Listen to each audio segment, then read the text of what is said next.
At the beginning of the session, we were accosted by a Radonian Empire frigate that was heading in our direction. They decided that they needed to commandeer some of our supplies to make it back to port, and these were supplies that we sorely needed.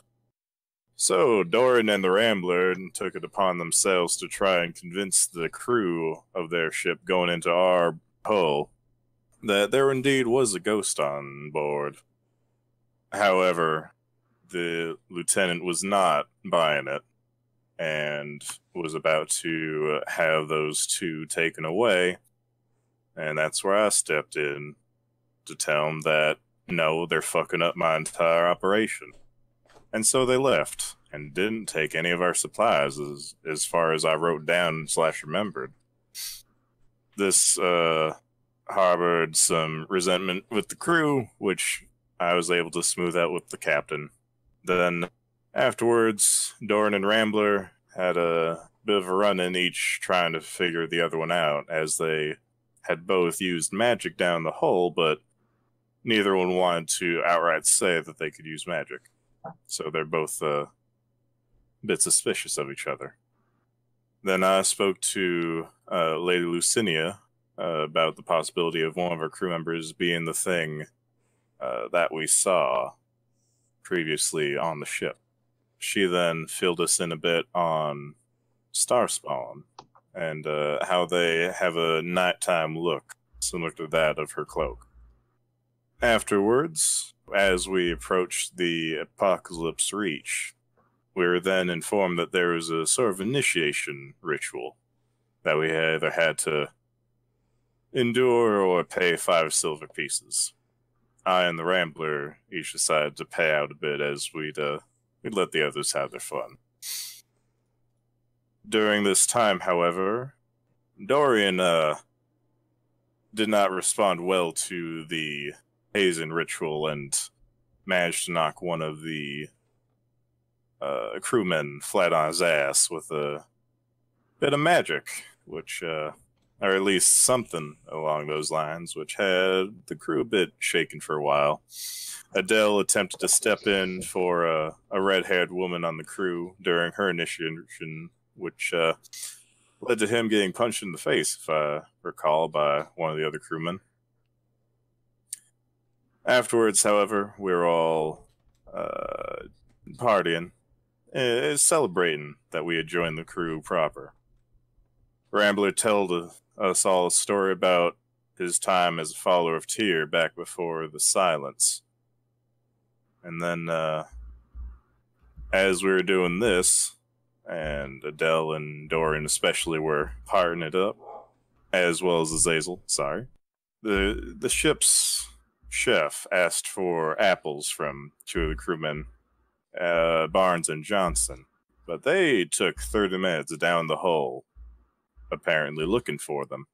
However, on their way back, they were as white as ghosts and immediately went to the captain, alerting him that indeed we did have the haunting still on board, even though Lady Lucinia said she had taken care of it.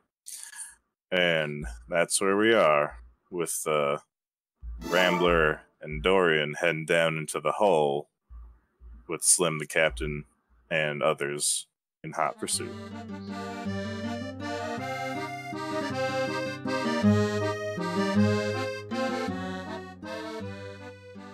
Rambler, Azazel is ahead of you, and you lose sight of him as he ducks down into the hold. And when you climb down into the hold, you see him already in that very back section of the hold. You can just see, like, his lower back and his legs, because you have to duck to get through the doorway. Do you follow him? So we're past the Orloop deck, we're going down into the hold. Yeah. Yeah, I follow him down, and I go, "Brother, wait!"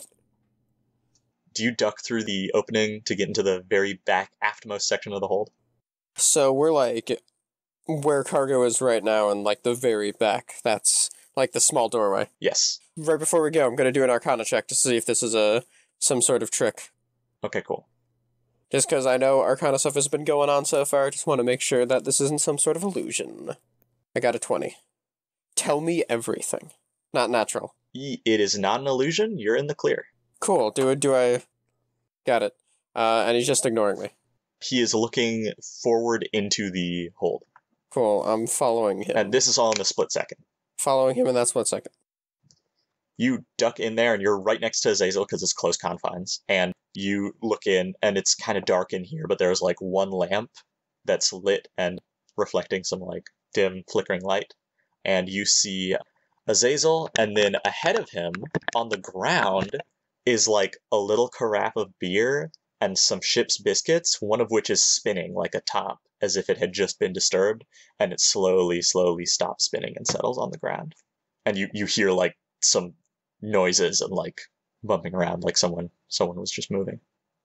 I'm gonna unholster my my wheeler. I'm gonna put my hand on Azazel's shoulder and be like, "What do you see?" And I'm not looking at Azazel. I'm looking at around into the shadows. I do have 120 feet of dark vision. You see barrels. If you walk further into the room, you could look around the barrels, but right now it's like some barrels ahead of you and this like beer and some biscuits on the floor in front of you.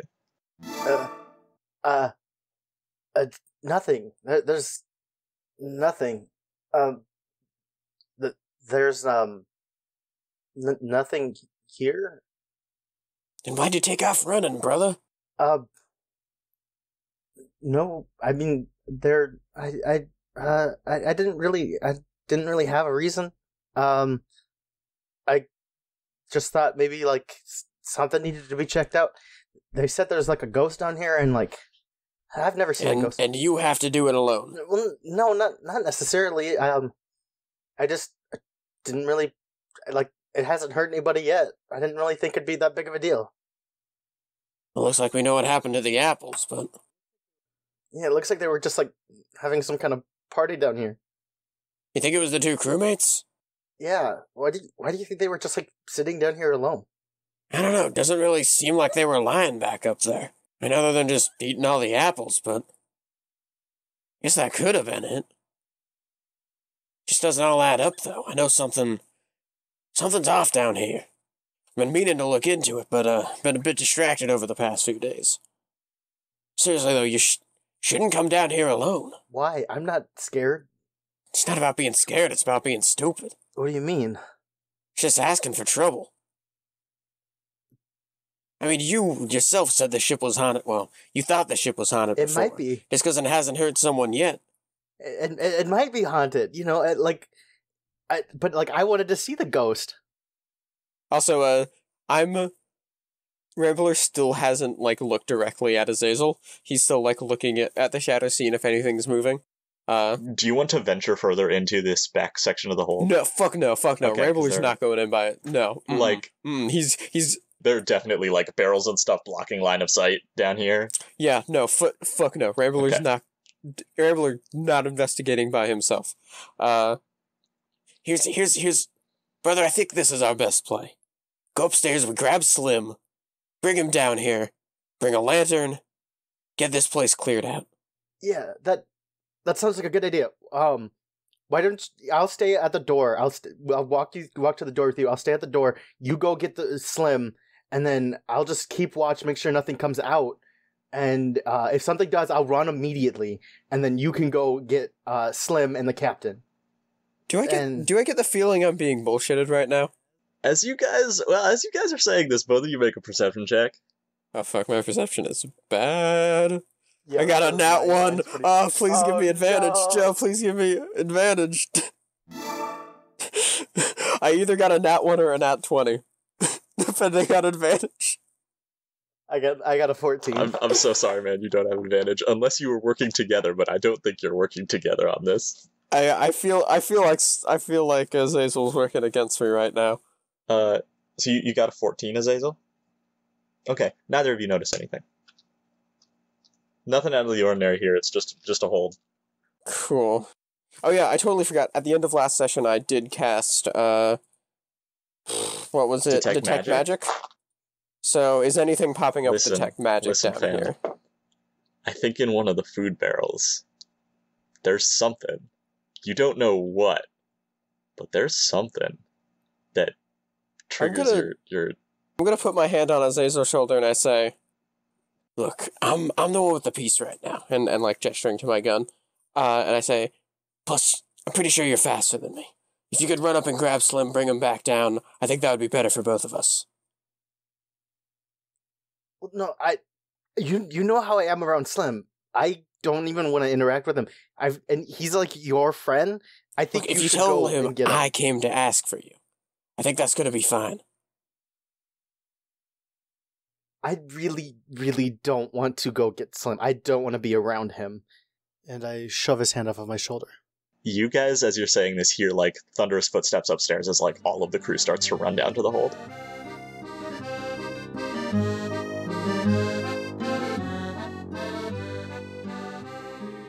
We get an over-the-shoulder shot from Slim's perspective as he's looking at the closed door of the captain's cabin, and then the captain throws it open and says, "Get your gun, Warden, there's a stowaway aboard." And he has his own brace of pistols and his cutlass, and he kind of storms off down to the lower deck. The two crew members who were in there with him are like, wait, sir, no, it's not like, and they're like trying to follow him, mumbling protests and trying to dissuade him from storming down below decks, but the captain is determined. What do you do, Slim? I follow in hot pursuit. I'd rather not have the captain get himself in a bad situation without me as backup. All right. The captain climbs down the first set of stairs, or kind of ladder, into the orlop deck where the rest of the crew is still kind of partying. And the party's kind of died down and they heard the captain yelling above decks. And he turns and he like looks at everyone and says, "What are y'all drooling for? There's an intruder!" And he storms down the second set of ladders down to the hold. As he climbs down to the hold, it's very dim in here. There's like this little layer of like cloud stuff moving around your guys' feet, the bilge, and there are only a few little lanterns hanging here and there to give dim, flickering illumination. And you see all of you who come downstairs, which I'm assuming is most of the crew. Dorian is a little bit delayed. Okay, they're kind of like poking their heads down to see what's going on. People are kind of following the captain. You all see the Rambler and Azazel standing in the aftmost section of the hold. So the hold is sectioned off with little like bulkheads, these walls, and they have low doorways in them. And the aftmost section is the one farthest in the back of the ship, the section of the hold where they keep some of the food and more expensive items. And there's this low doorway, so you can see the backs and legs of the Rambler and Azazel. And these two crew members following the captain are like, wait, Captain, don't. And he's kind of like, he seems really frustrated about something. Like he had this pent up anger that's just now getting expressed. And he shouts, "Out of the way, you gawkers!" as he like climbs in. He ducks under the doorway to climb into the aftmost section of the hold with the Rambler and Azazel. Rambler and Azazel, what do you two look like as the captain just kind of barges in, pistols and cutlass in hand? Well, the Rambler is, he looks a bit conflicted. For one thing, he's, kind of talking to Azazel, but he's not really looking at him. Instead, he's both looking deeper in the room, but also looking back towards, behind where the captain came from. Seems like he's trying to keep his eye on two things at once. Azazel? Azazel's eyes are wide, but he doesn't, and he just eyes the captain and doesn't really say anything. Captain kind of glances at you two and says, "So, where is he?" Well, kind of wish I had the chance to come down here before this. My bad, didn't think it would be something related to this, but, looks like, he kind of, Rambler has his wheeler out and he points it at a nearby barrel. Looks like something is in that barrel. Seeing some magical, some sort of magical residue coming up off of it, and he turns around and points deeper into the hold behind the rest of the crew. Saw something else, almost footsteps coming from that direction. Seem to be two different things. The captain's eyes narrow, and he like growls in anger, and he says, "Blasted Leviathan spawn." And he walks up to the wall and snatches off the one lantern in the room and like holds it up, and with his other hand he draws his cutlass and stalks like deeper into the hold, like moving the lantern around, looking for that barrel you mentioned. And in that case, I'll be moving up with him. And I'd also like a motion for Slim to come with. Yeah, I'm already moving forward. I placed myself between the captain and where he's the captain's like, out of the way, kid. He's going deeper into the hold, looking for this barrel. Wait, Captain. Wouldn't it make like more sense to like follow the footsteps I'm looking confusedly at the Rambler because I'm like kind of confused where you heard the footsteps coming from. Like where he heard the footsteps coming from. Wouldn't it be like make more sense to follow where he was hearing? Both things? of you, both the captain and you, Azazel, hear a whimper, like a kind of pitiful, frightened, shaking whimper from behind those few barrels. And the captain, like, his eyes kind of go wide, and he sets down the lantern and with one swift motion dives behind the barrels. I'd jump back there and put myself between the stowaway and It's a little hard. There's a big burly dwarf with a cutlass going around these barrels. You're just gonna vault over them and try to tackle this man? I'd like to intercept because I think that'd be a bad idea. So try and grab him by the scruff of the shirt. Which him? Azazel. Azazel? Okay, they're assuming they're he's both... near me. Yeah, I'll try. If I guess me and Slim should make a contested check here. Yeah. Hold his hand. Aggressively. What check would this just be? Just yeah, what do I need to or... roll? Athletics versus acrobatics? Oh, fuck.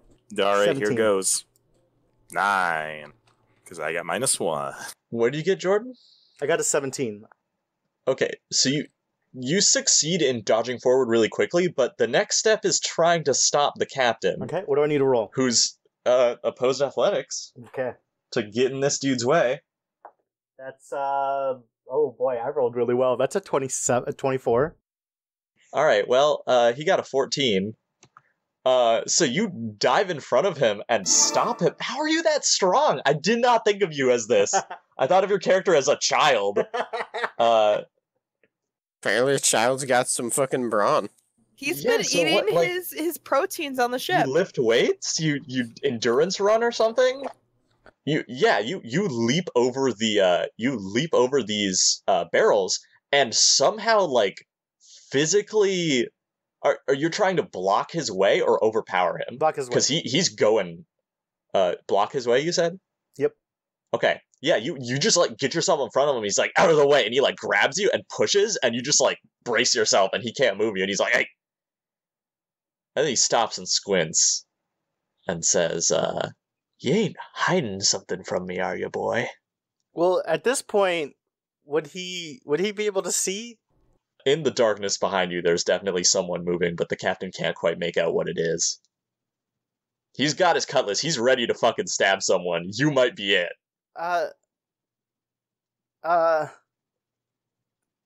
Kind of. What? Azazel, you, what are you doing? I'm just gonna I don't know what to do here. I'm just gonna kind of, I guess, hold out my hand at this point. Hold out your hand? In what way? What do you mean hold out your hand? Towards the figure in the shadows. Okay. The figure in the shadows. Let me get my stat block. Let me get my Vola's Guide to Monsters out. It's a Demogorgon. He's hiding a lich. The captain Not squints in the darkness. Tense music in the background as he looks hard, and then all of a sudden someone leaps out of the darkness behind you, Azazel, and says, let go of him, you fat bastard! And jumps the captain.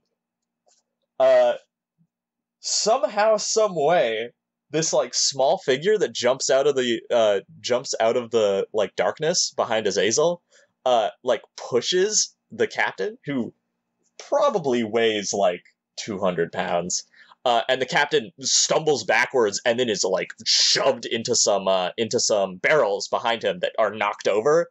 And he goes, "Blasted son of Leviathans!" You're gonna take a shot? I'm gonna take a shot with not my crossbow, but a little something else I have. Okay, your target has heavy cover because they're small and are behind barrels. I immediately put myself Azazel, you're facing the wrong direction because you were trying to guard from the captain. Yeah, we'll take a shot. It's at a disadvantage, correct? No, it's just against hard cover, so your enemy has +6 AC. It's gonna do shit. I rolled an 8. So Dorian takes out his slingshot and pulls back, attempting to take aim, but because of the cover and the sheer movement of the figure at the captain, he shoots the sling ammo straight out and misses, and it ricochets against a barrel that's nearby. Yeah, it like bounces and it ricochets off a few more walls. The rest of the crew kind of like duck and start to freak out. If anyone else wants to go, they can. Otherwise, the captain's gonna go next. I guess I jump in and try and pull the person off of him. To do so, you would have to jump over a kind of line of barrels and then get into a 3-person altercation.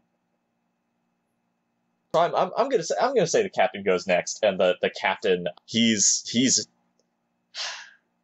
Let me roll something for him. I have one question real quick. Yes. The entire time the Rambler, like, he'll glance back towards what's happening, but mostly he's looking back towards the aft of the ship. Or the front of the ship. Has anything been changing there so far? Are we holding that for now? There's a person there who you're looking at, and like once like the shouting starts and stuff like that, they look extremely worried. The captain, I made a roll for him. He is going in with his cutlass. Azazel, he's gonna make an attack on you. You got a 12 to hit. That misses. Okay. You like duck under the swipe. How do you retaliate? Is there a clear path to the doorway, Joe? Nope. I didn't think so. You gotta jump over a bunch of barrels and move through a bunch of people. I didn't think so, but I figured I could ask. The person behind you, by the way, the person next to you, is in a kind of high-pitched voice flinging a bunch of curses at the captain. You dirty, smelly dwarf! Get out of here! Get away from me! I just shoved myself and the figure into the back of the ship against the wall. Okay, yeah, you like slam yourself back, and the captain goes blast, and he grabs the lantern and swings it over to look. And the camera's like right next to the captain, and we see what he sees as he swings this lantern over to reveal Azazel like stumbling backward, protectively like covering a small child, like a 14-year-old boy, who looks both terrified and livid, mostly terrified. So that's what was happening. Oh, God damn it, who let a little kid on board? He's way, way too old. You mean he's 10? Yep. Okay, got it. Yeah, and when the captain sees this, the wind just kind of goes out of his sails. What does the rest of the party do? Dorian has the rubber pulled back again with another, essentially what looks like a ball bearing put into the leather pad, and he says, "Do you want me to take another shot?" Oh, I think we're good. Captain? The captain takes a long, slow breath and lets it out with a sigh and says, "Put down your weapons. It's just a lad." And he sheathes his sword. Dorian goes and takes the slingshot and puts it back into the pouch strapped to his side and folds his arms and leans against one of the barrels. The young boy of 10, who Azazel looks like he's kind of protectively holding back, at first he looks all full of like fear and anger and hopped up on adrenaline, And as the captain just kind of like sheathes his sword and turns away, the kid, like, he kind of deflates as well, and then he starts to cry. When this happens, Slim's put his weapon away, but he's turned to Barnes and Johnson, is kind of just giving him a shrug and hands towards the kid, like, this is what you guys were doing for 30 minutes? Scared by a little fucking kid? Barnes and Johnson are both like, they are 10 out of 10 freaked out right now, and we were like, we're trying to tell Warden, this isn't your business. Captain, it's just a kid. Captain, we were trying to tell you it's not a Leviathan spawn. And the captain said, fucking moving corks and throwing my rum bottles around. Something's going on this ship. But you're right. It's just a fucking kid. And he looks like frustrated. And then he turns back on Azazel and the child. And, like, suddenly he's all kind of, like, fire and fury again. He says, but I was wondering where some of my rations were going. You don't think I'd take inventory? We're hard enough with that galleon taking all of our money. Again. And he kind of looks back at the crew like he just said something out of line. And then says, yeah, back to the Orlop deck. I'll take care of this. I want a small contingent of men to help me decide. You, he starts pointing out members of the crew to stay. And he selects Dorian, Adel, Slim. He says the Rambler if he's here. He selects the sister, the bosun, and then he says, and Lucinia. Wow. Nicely done, everybody. We finally found out who's the ghost of the ship. I doubt a boy of 10 is causing mysterious whatever the hell's been going on, but nonetheless. I doubt a kid is what I saw climbing on the side of the ship. Although he did jump on the captain, so he's got at least some strength to him. A lad of his age. I don't think we should relax just yet. You all see Lady Lucinia kind of pop in from behind all the like she's pushing through all the crew. Make way. And she says, What is this? Is a boy is on board. Surprise. She says, all right, everyone, disperse. Let's give them some space. Captain. And she kind of like looks at him, and he shrugs and says, I'll bring him up to my cabin. So the crew disperses, and the party, as well as the officers of the ship and the captain is very clear. Y'all are going upstairs, and Azazel and this child are going whether they want to or not. So like he grabs you both in a strong grip and says, come on. Rambler pushes his way through and says, doesn't look like there's anything else down here. False alarm on the footsteps. Think it was just the boy. Rambler's staying near Slim on the way back up. Gonna be whispering some stuff to him. I'll follow behind, but be one of the last ones out, along with the Rambler. Yeah, the implication of the captain is like Azazel and this child are being treated as, I hesitate to say prisoners, but like you're being watched as he leads you both upstairs. Do you go upstairs willingly? I mean, this is to Azazel. The boy is just kind of crying, and I don't think we have a choice. The crew kind of disperses. Everyone's kind of like shaken up a little from like the altercation that happened, but also like really surprised. Barnes and Johnson look like kind of relieved, but also pretty upset. And they keep like pleading with the captain, and the captain's like brushing them off. So finally, the captain leads the party and the some members of the crew and Azazel and this kid to the captain's cabin. Kind of like pushes y'all in, shuts the door, and again he lets out a deep sigh. All right, how long you been on here? Does anyone speak up? Because the kid seems to refuse to answer. First of all, let's introduce ourselves and get your name. I think that's just proper. Yes, because he's an adult and he talks like an adult. So when you talk to him like an adult, he will understand. The kid says nothing. Well, you can call me Slim. The kid attempts to hide behind Azazel. I lift my head a little bit because I was looking at the floor, and I think I opened my mouth several times to say something, and then can't come up with anything, and I don't say anything. So, were you trying to throw me off the trail when we went down there before, Azazel? Is that why you just bolted?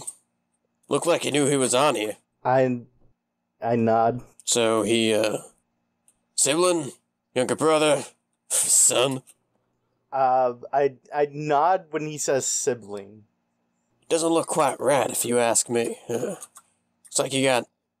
Oh, can we get a physical description of him again, real quick? Joe never gave one. Yeah, I haven't given a description of this young lad. You have one. You have one to reference. From what we see, what does he look like?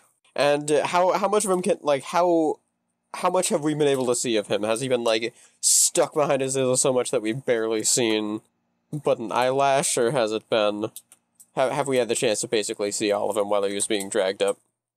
You can see him relatively clearly, especially now, though he is hiding behind Azazel, which makes it kind of hard to make out his features. Okay, he's 4 feet 5 inches and 65 pounds. He's a small kid. He's got a slight build. Oh, good. Thank God this kid is smaller than me. He's got shaggy brown hair, brown eyes. He looks like he's been cooped up in one place without a shower for a long time.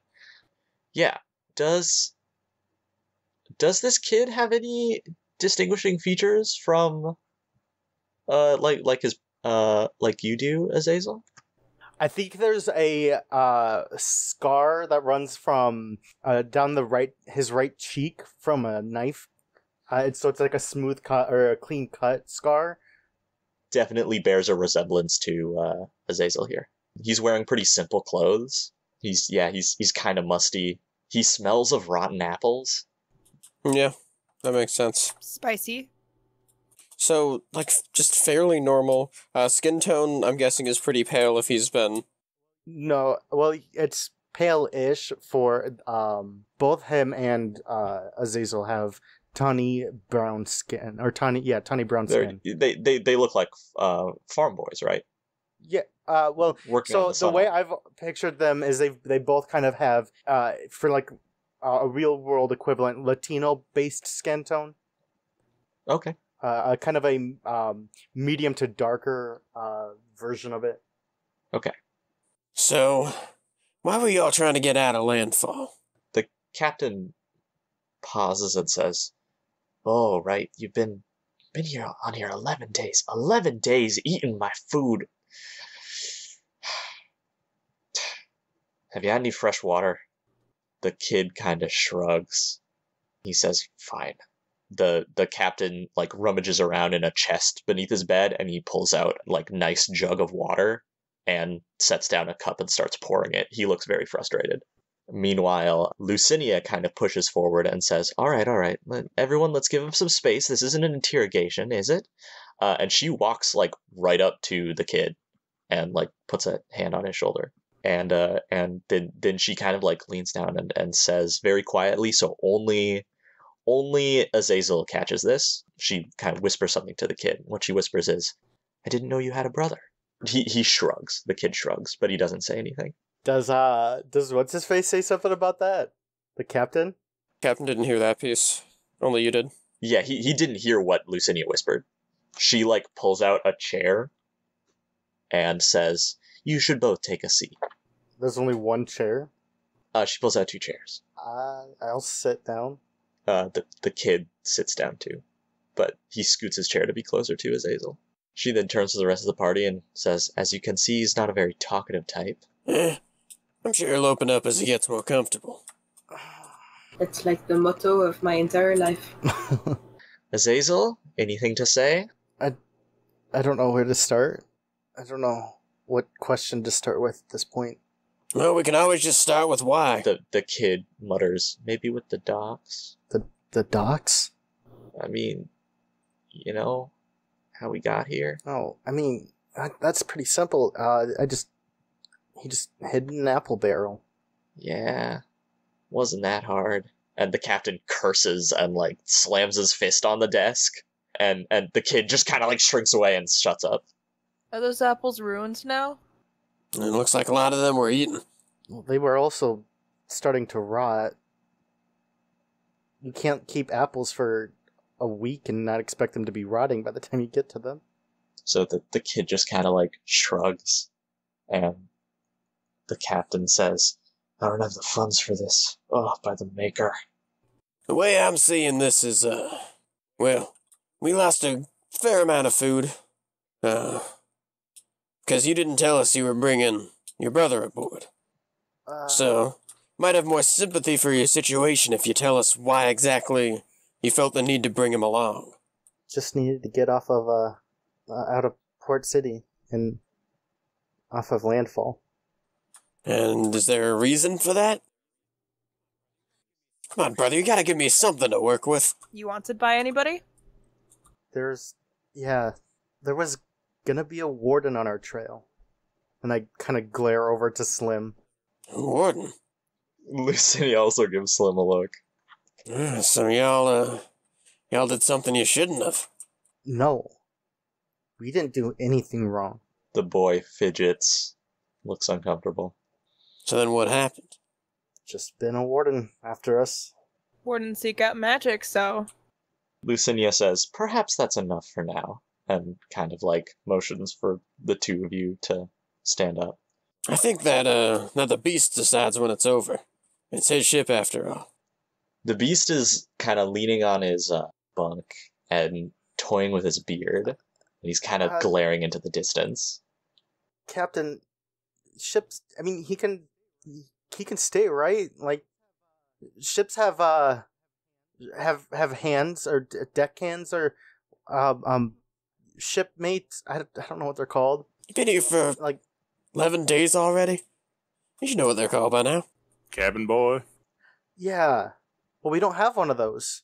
He's been on my ship, eating my food, spoiling my goods, moving stuff around.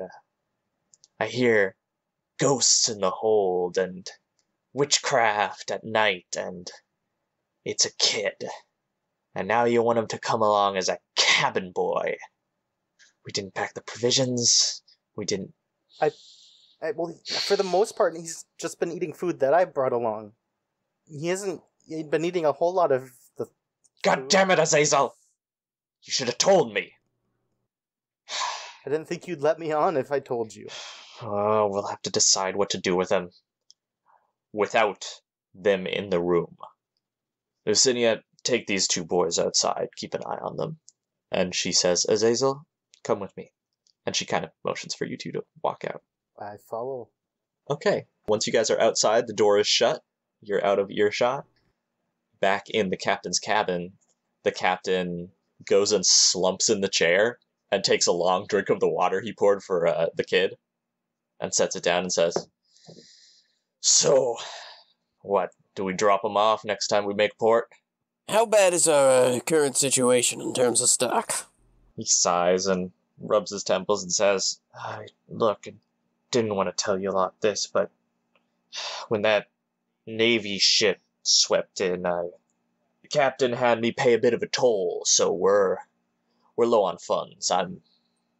We're broke. We only have the provisions we took for our voyage to Port Royal, out on the frontier. So, what you're saying is we're gonna have to get to work. That's exactly what I'm saying.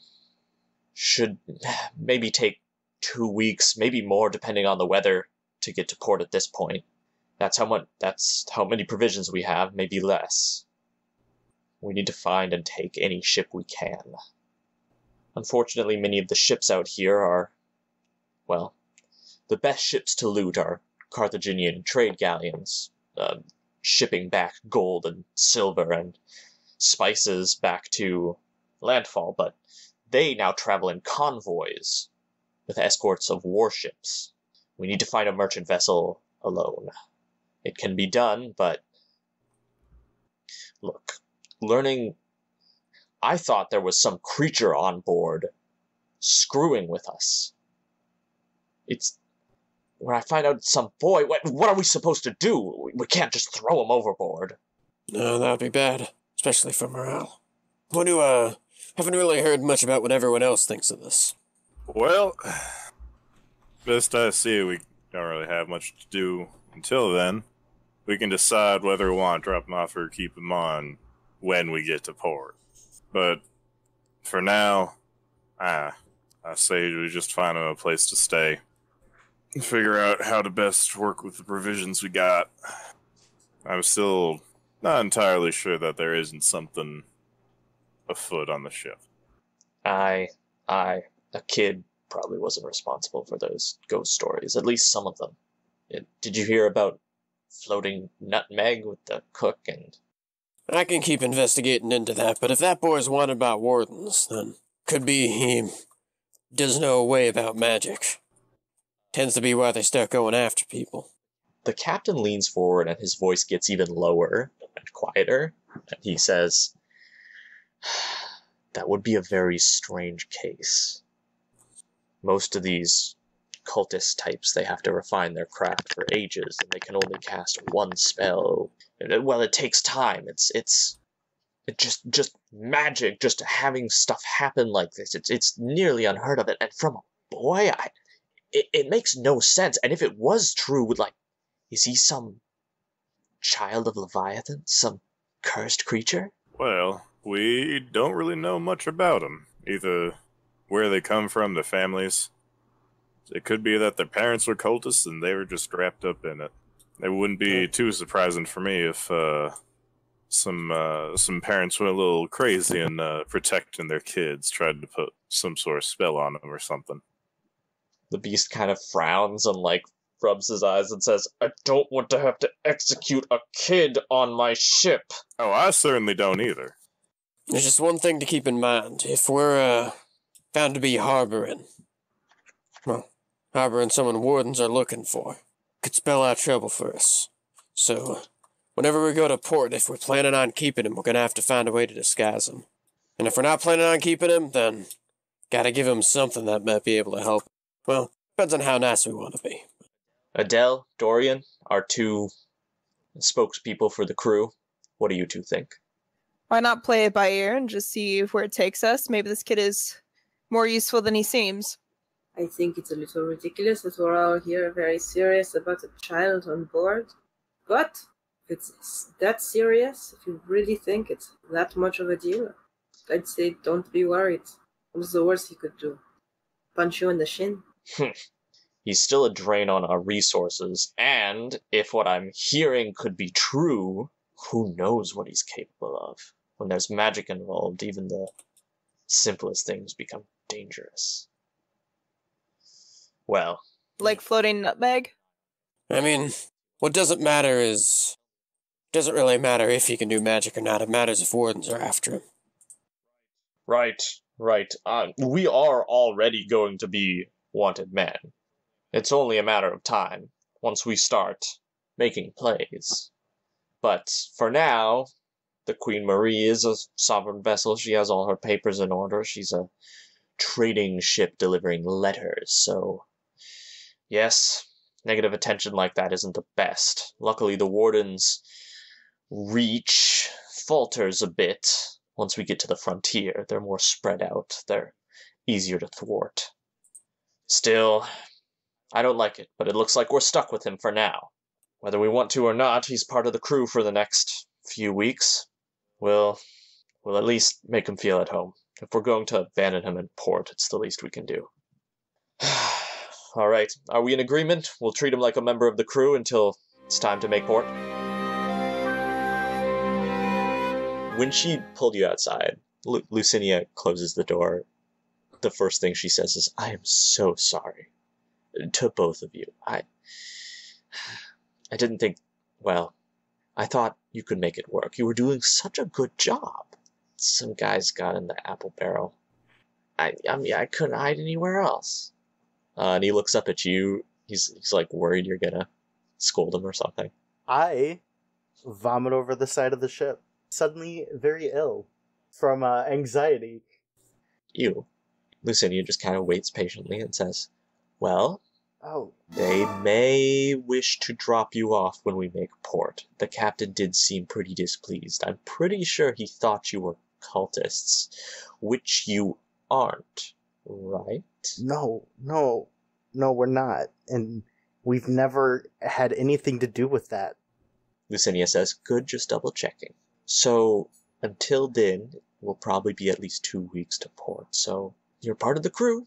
Hopefully the captain and crewmates won't harbor any hard feelings. Well, hopefully. I don't know. I'm scared. Don't be. You won't suffer any harm from us. The crew they're more gentle than they seem, and the captain, he gets uptight. Look, if anyone lays a finger on you, especially that Rambler fella, I will kick their ass myself. I hang my head a little bit and I smile at the thought of it, and then I whisper, "Thank you." And I reach up and I unclasp the necklace that I'm wearing and just grip it in my hand. Which, if I'll remind you, the necklace is a symbol of hell, made of gold. She looks like she's gonna, like, put a reassuring hand on both of your shoulders, and then, like, stops herself, and just awkwardly kind of puts her hands in her robe pockets, and says, well, just time to wait for a decision. And then the captain comes out. Captain opens the door. There's Lady Lucinia. She seems like she's chatting with Azazel and the boy, and then she looks back at you all and kind of narrows her eyes and takes a step back. She's given you a bit of a hard look, Rambler, but it kind of softens when the rest of the crew walks out. And Captain, like, looks a little awkward, like he's not sure what to say. Does anyone want to step in and give the verdict for him, or wait for him to figure out what he wants? Well, we're not going to throw you off the side of the ship. The boy looks very relieved, but still frightened. I visibly relax. Okay, Dorian, I think, heads over towards the kid, reaches into his bag, and says, for now, we're going to act like you're part of the crew. Welcome aboard. And then he puts in his hand the jar of nutmeg that he grabbed from the kitchen. The boy, like, stares at it, and then, like, kind of snickers, and then covers his mouth and shuts up. Now, if you want to stay longer than next port, we are going to need to figure out some more about you. So, think about it over the next few weeks. Should be 2 before we reach our next port. What sorts of things might you offer the crew? Or just why should we keep you around? Try to let people know. Okay. I like step up to the beast. Captain, I'm sorry that I wasn't truthful with you. It's not much, but I have this, and I'll hold out the golden necklace that my grandfather gave me, the symbol of Helm. It's not a lot, but it's the most expensive thing that I have on me. Oh, fuck. Gotta make a personal roll for this man. Oh, shit, man. Oh, fuck. Oh, man. I'm trying to characterize the captain here, and here he goes, rolling 3s. He looks down, and he kind of, like, grimaces, and he takes the gold symbol from you and gives it a look and says, oh, this would fetch a hefty price, especially from an antique seller. Where did you get this? Doesn't matter. It was my grandmother's, and then when she passed, it was my grandfather's who gave it to me. He pauses for a second. He looks like he's about to pocket this item, and then Lucinia says, come on, beast, and we'll see if we need it. And he hands it back to you. Do you accept it back? Yeah. But I just kind of hold it loosely in my hand, kind of stunned. And he says, well, it looks like you're stuck with us, so you might as well be useful. Boy, I could use someone scrubbing the decks and polishing the brass, especially the windows to the captain's cabin and the other cabins. They get dirty because the crew's too busy manning the sails to clean them. So, are you afraid of heights? I'm actually not sure if the boy is afraid of heights. No, he's not. Okay, he just shakes his head then, and he says, all right, kid, we're gonna string you up on a gurney and have you bop down, just clean up the aft sections, polish the brass, swab the deck. Maybe you can help me declutter the cabin. All right, we can make it useful. Worth the provisions you'll be eating up anyway. Azazel, we should... Actually, no, forget it. Back to your duties. All of you. This meeting is over. And he kind of turns on his heel and says, come along, boy. I'll get you your mop. Does that mean the rest of the party is canceled? What do you mean? Meaning we just finished drinking. Are we not going to drink more? Oh. The revelries do kind of seem to have stopped a little abruptly. Unfortunate. So what do the rest of the party want to do? Shall I go first or somebody else? I don't really have an idea right now, so... Azazel will go with his brother and kind of show him the ropes of how to do certain things and kind of get him prepared for being a cabin boy. I do want to have Dorian pull Azazel quickly aside for one split second.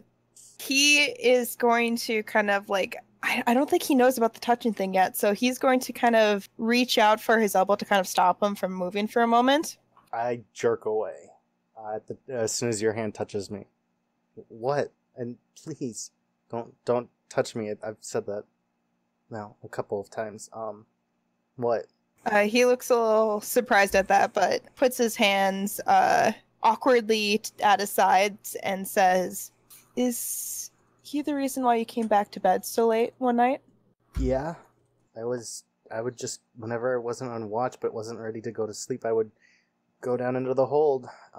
But you started spending time in the fucking kitchen, so I couldn't come up until you weren't there anymore. I mean, you could have passed through. I wouldn't mind the company, but... Well, I mean, then you'd start asking questions. I mean, did I ask it before? But, okay. Also, insight check. Insight check. I want to see if he's telling the truth about what he's doing. He rolled an 8. I hit the wrong button. Oh, there we go.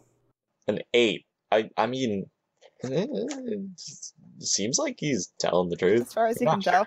He nods and says, "Okay, just thought I'd double check." And he just leaves after that.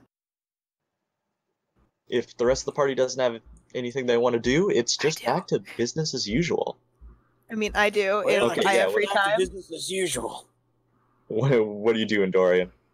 I mean, if he can, I think first and foremost, he's going to find his shirt that is probably still on the floor somewhere. Mm-hmm. Put that on.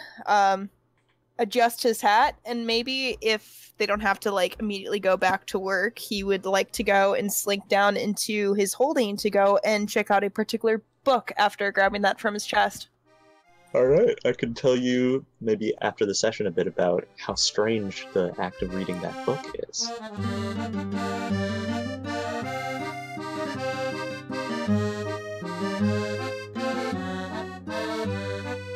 So the rest of the day passes uneventfully. After a few more days, the kid seems to kind of be settling in. He already has some friends on board. Those 2 crew members, Barnes and Johnson, like, pay him regular visits when they're like off time, or like as he walks past them, like mopping, they'll like tousle his hair or something or say hi to him. Question actually for you, Jordon. The kid doesn't have the same issue, right? He doesn't mind when people No. Yeah, okay, yeah. So like, yeah, the crew will like lift him up to help him like jump onto the rigging, or like, you know, pat him on the back or ruffle his hair and stuff like that. Some of the crew seem to take to him more than others. Like he gets some suspicious and dirty looks from some of the crew members. Like a few specific crew avoid him for whatever reason. For the majority of them, especially like Barnes and Johnson, they seem like happy to have him around. Also, Lucinia definitely spends time with him. When she's around him, she almost acts a little more like a bodyguard than a pal. The days are passing pretty normally. People seem to be taking to having the kid around just fine. Now that you're north of the Reach, you're in kind of an uncharted waters, uncharted cloud stuff. You're on what's known as the frontier, and this stretch of sea is called the Northern Sea. And it's pretty well known for being big and dangerous. Unfortunately, the stretch of the North Sea you're in right now is long. There's this like gap that's pretty sparse, has very few islands between the Apocalypse Reach and the mainlands of Halcyon and Viridian, which are the continents to the east and the west.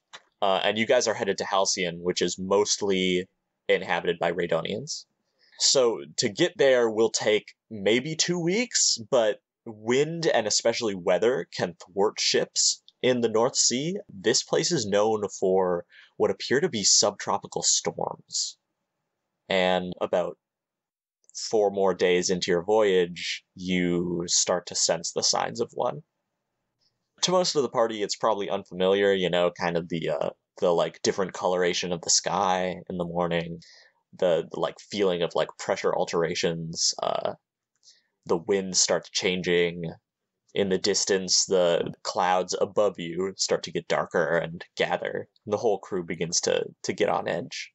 I come to the captain and say, we might actually want to, search out one of the, if we can, one of the convoys you were talking about. If the ship gets scattered during the storm, it might be easy picking. The captain nods. I like the way you're thinking, Rambler. Only issue is, most of those Carthaginian craft, they stick to the west, near Viridian. We may run into a few here, but they would have been blown off course or very close to the reach, which means they'd be pretty quick if they took advantage of the trade winds to try to run out of our reach. But no, that's a good idea. This storm definitely could have blown a ship off course, separated it from the group. And we could work with that. However, we need to weather the storm first. Just from what I'm seeing now, it looks pretty big. I doubt we can outrun it or avoid it.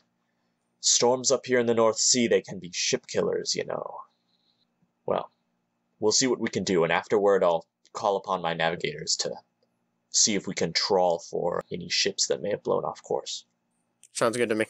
Preparations begin for a storm hitting. People batten down the hatches, bring up the sails. The ship just kind of like floats. They might actually let down anchor in a storm. I'm not sure. I'm not exactly sure what ships of this time period do.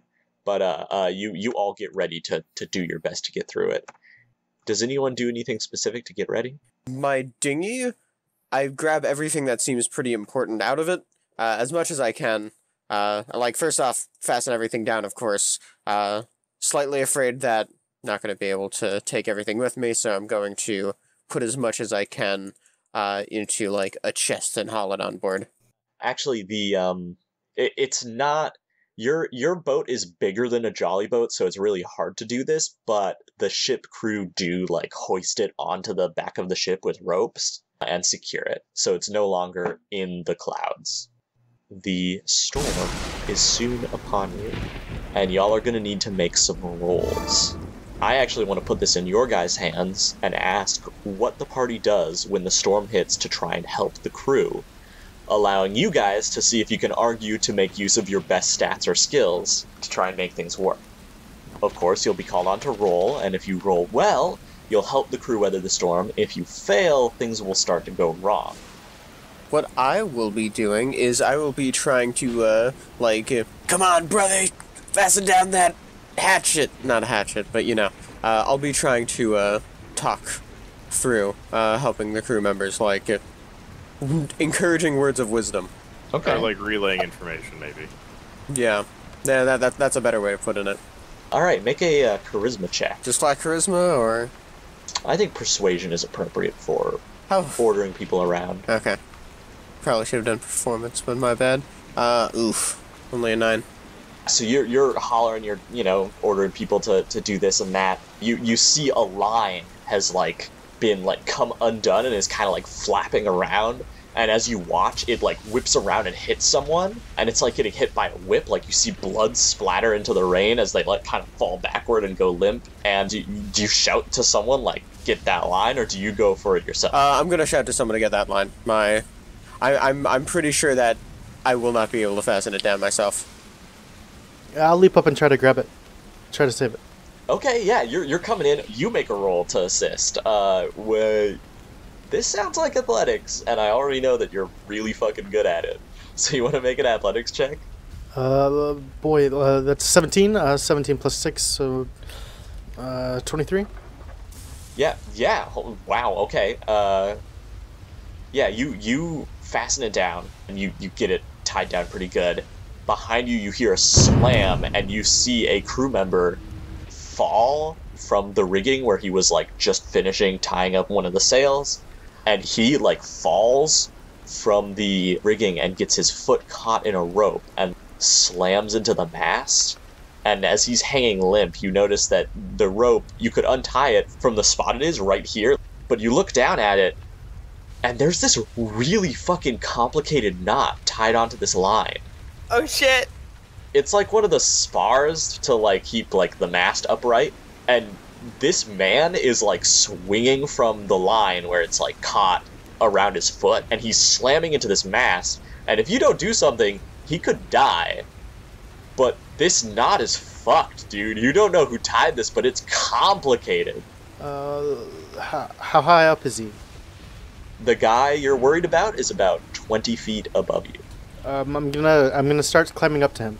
That would be pretty hard because he is the line goes out from the mast at an angle. I can't just like try to undo the knot, and I can't cut this line. It is one of the lines helping support the mast. Yeah, I'm gonna try to start climbing up to him. I want to say, Dorian, you totally see this happen. Like, you look around and you notice you're not, and Azazel's right there, and this dude gets caught on the line and slams against the mast, and Azazel goes to untie the knot and can't, and starts climbing up the mast after him. What do? Okay, so I think, like, before that, he had been attempting to help keep an eye out on the storm and figure out how the cloud patterns are moving. But as soon as he sees that, throws that plan to the wind, and I think he's going to run over and attempt to undo the knot. Okay, you tied this knot yourself, so you have a better chance than anyone, but I think this is a sleight of hand roll. Oh boy. Real quick, I also want to try to get another one of the crewmates to run over and help out.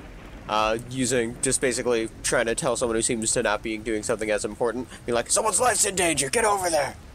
Yeah, okay, I will say you can just do that. You can, like, call attention to it, and a crewman scurries over and says, what in the blazes is this knot? It's a knot.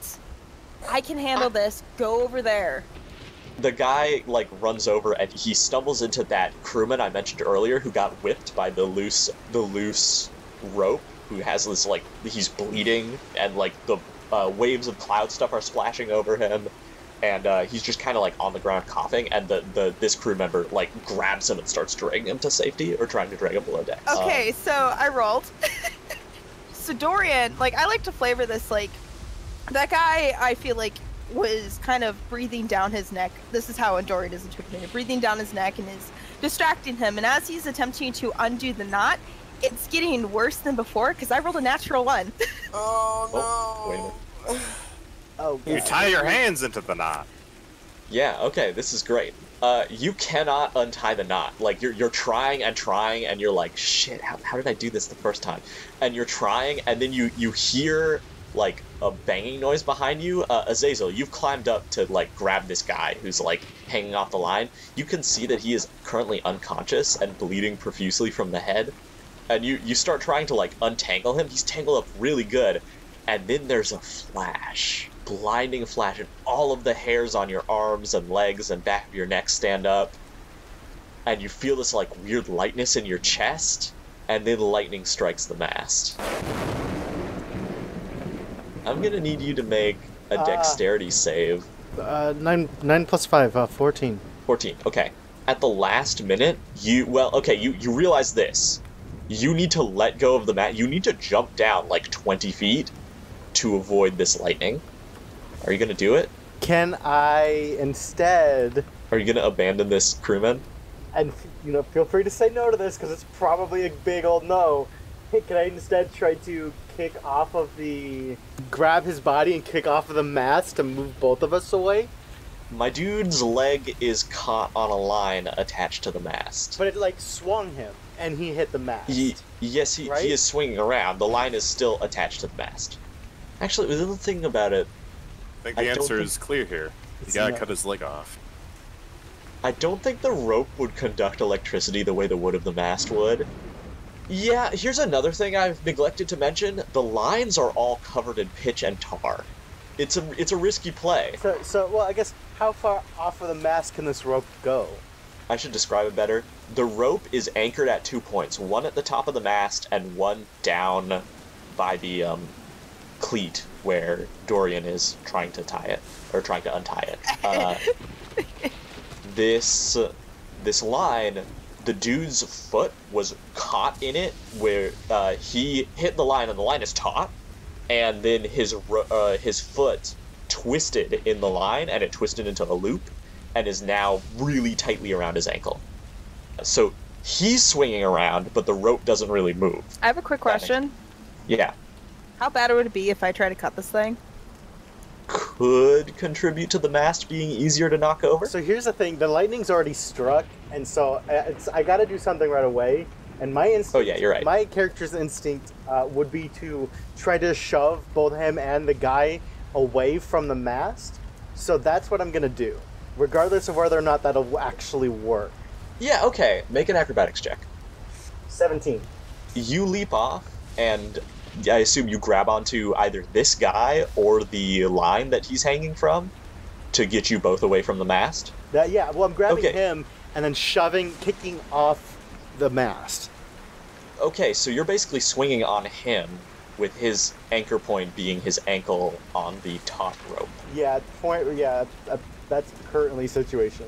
His ankle is destroyed, and you swing on him, and you avoid the lightning. I'm sorry. And then you either have to drop or grab onto the line now, and this dude's, you notice his foot is at a really weird angle now. Is he still attached to the rope? Oh yeah. Okay, I'll grab the rope and try to dangle kind of diagonally, because this rope goes diagonally, right? Yep. And I'll try to like wrap an arm around the rope while still holding onto him. He's long passed out by now, at least, so he won't have to suffer the pain of his powdered ankle bones. Yeah, alright, who else is acting? Slim, what are you doing to assist the crew in weathering the storm? Well, I was trying to figure out where I would be most likely placed. I assume that might be like up on the crow's nest, trying to make sure that we don't run into anything in the middle of the storm. Yeah, that is the worst location for a storm. Well, you definitely, like, you might have started on the crow's nest, but had to clamber down when, like, especially once the lightning started coming down and the wind. So I'd probably be more at the bow of the ship, trying to relay messages back to Captain Navigator. You're gonna need to make a roll. What skill are you trying to use to help the ship survive? Since I'm trying to keep a lookout for anything that we might be running into, I guess perception? Yeah. I didn't roll a good one earlier, so let's see if this one's better. 16. Okay. Yeah, you successfully warn the helmsman of an incoming, like, rocky outcropping, just, like, in the middle of the sea. The cloud stuff is, like, smashing against it and cascading into the sky. You shout and, like, point it out, and the ship is able to avoid it just barely. Meanwhile, Adel, what are you doing to help the ship? Adel, I mean, he's much more of a big helper kind of man. So he would have looked for any of the other sailors and asked if they needed any help with, like, that required more physical labor. Okay, yeah, for sure. There are like these sailors who are all like two of them are like hoisting this big heavy line, and they definitely need another helper, so you like run in and start hoisting with them. And then all of a sudden it just like pulls back way far because everyone's like, oh shit, this guy is really buff. Yeah, do you want to make a roll for it? Yeah. Make an athletics check. Okay. He jumps wow. into that was with bad a roll. 5, he got an 8. Yeah, you jump into help and you start like pulling back on this line, and you're all doing your best. Sick. I admit he's been a little sick lately. You're pulling on as hard as you can, and like it's working, and then with a boom, a big wave of cloud stuff hits the side of the deck where you are and washes over it, and you're all briefly submerged. And the Sky Ocean is known for being two things: very cold and very toxic. So while if you hold your breath, you're just fine, if you're not prepared, a splash of this stuff can be very bad for you. And one of the crew in front of you, like, immediately kind of like crumples to the ground, hacking and coughing as the cloud stuff like washes over him and then recedes. And without a third person on the rope, it starts to like pull back. He keeps tight so that it doesn't pull back too far, and he shouts, "Are you okay?" He kind of like tries to struggle to get to his feet, but can't quite. He looks dizzy, and it looks like one of his arms has gone like limp. He like struggles up to his feet and like grabs the rope and holds on for dear life, but he isn't looking too good. We might need a little help over here. Yeah, so another crew member kind of like comes up to take his place, and as you heave together, you finally like get the line pulled and like tie it off, and you see that sailor kind of stagger over and like climb down into the hold, and someone like pulls him down to safety. Adel shakes his hand, goes, poor Slippy.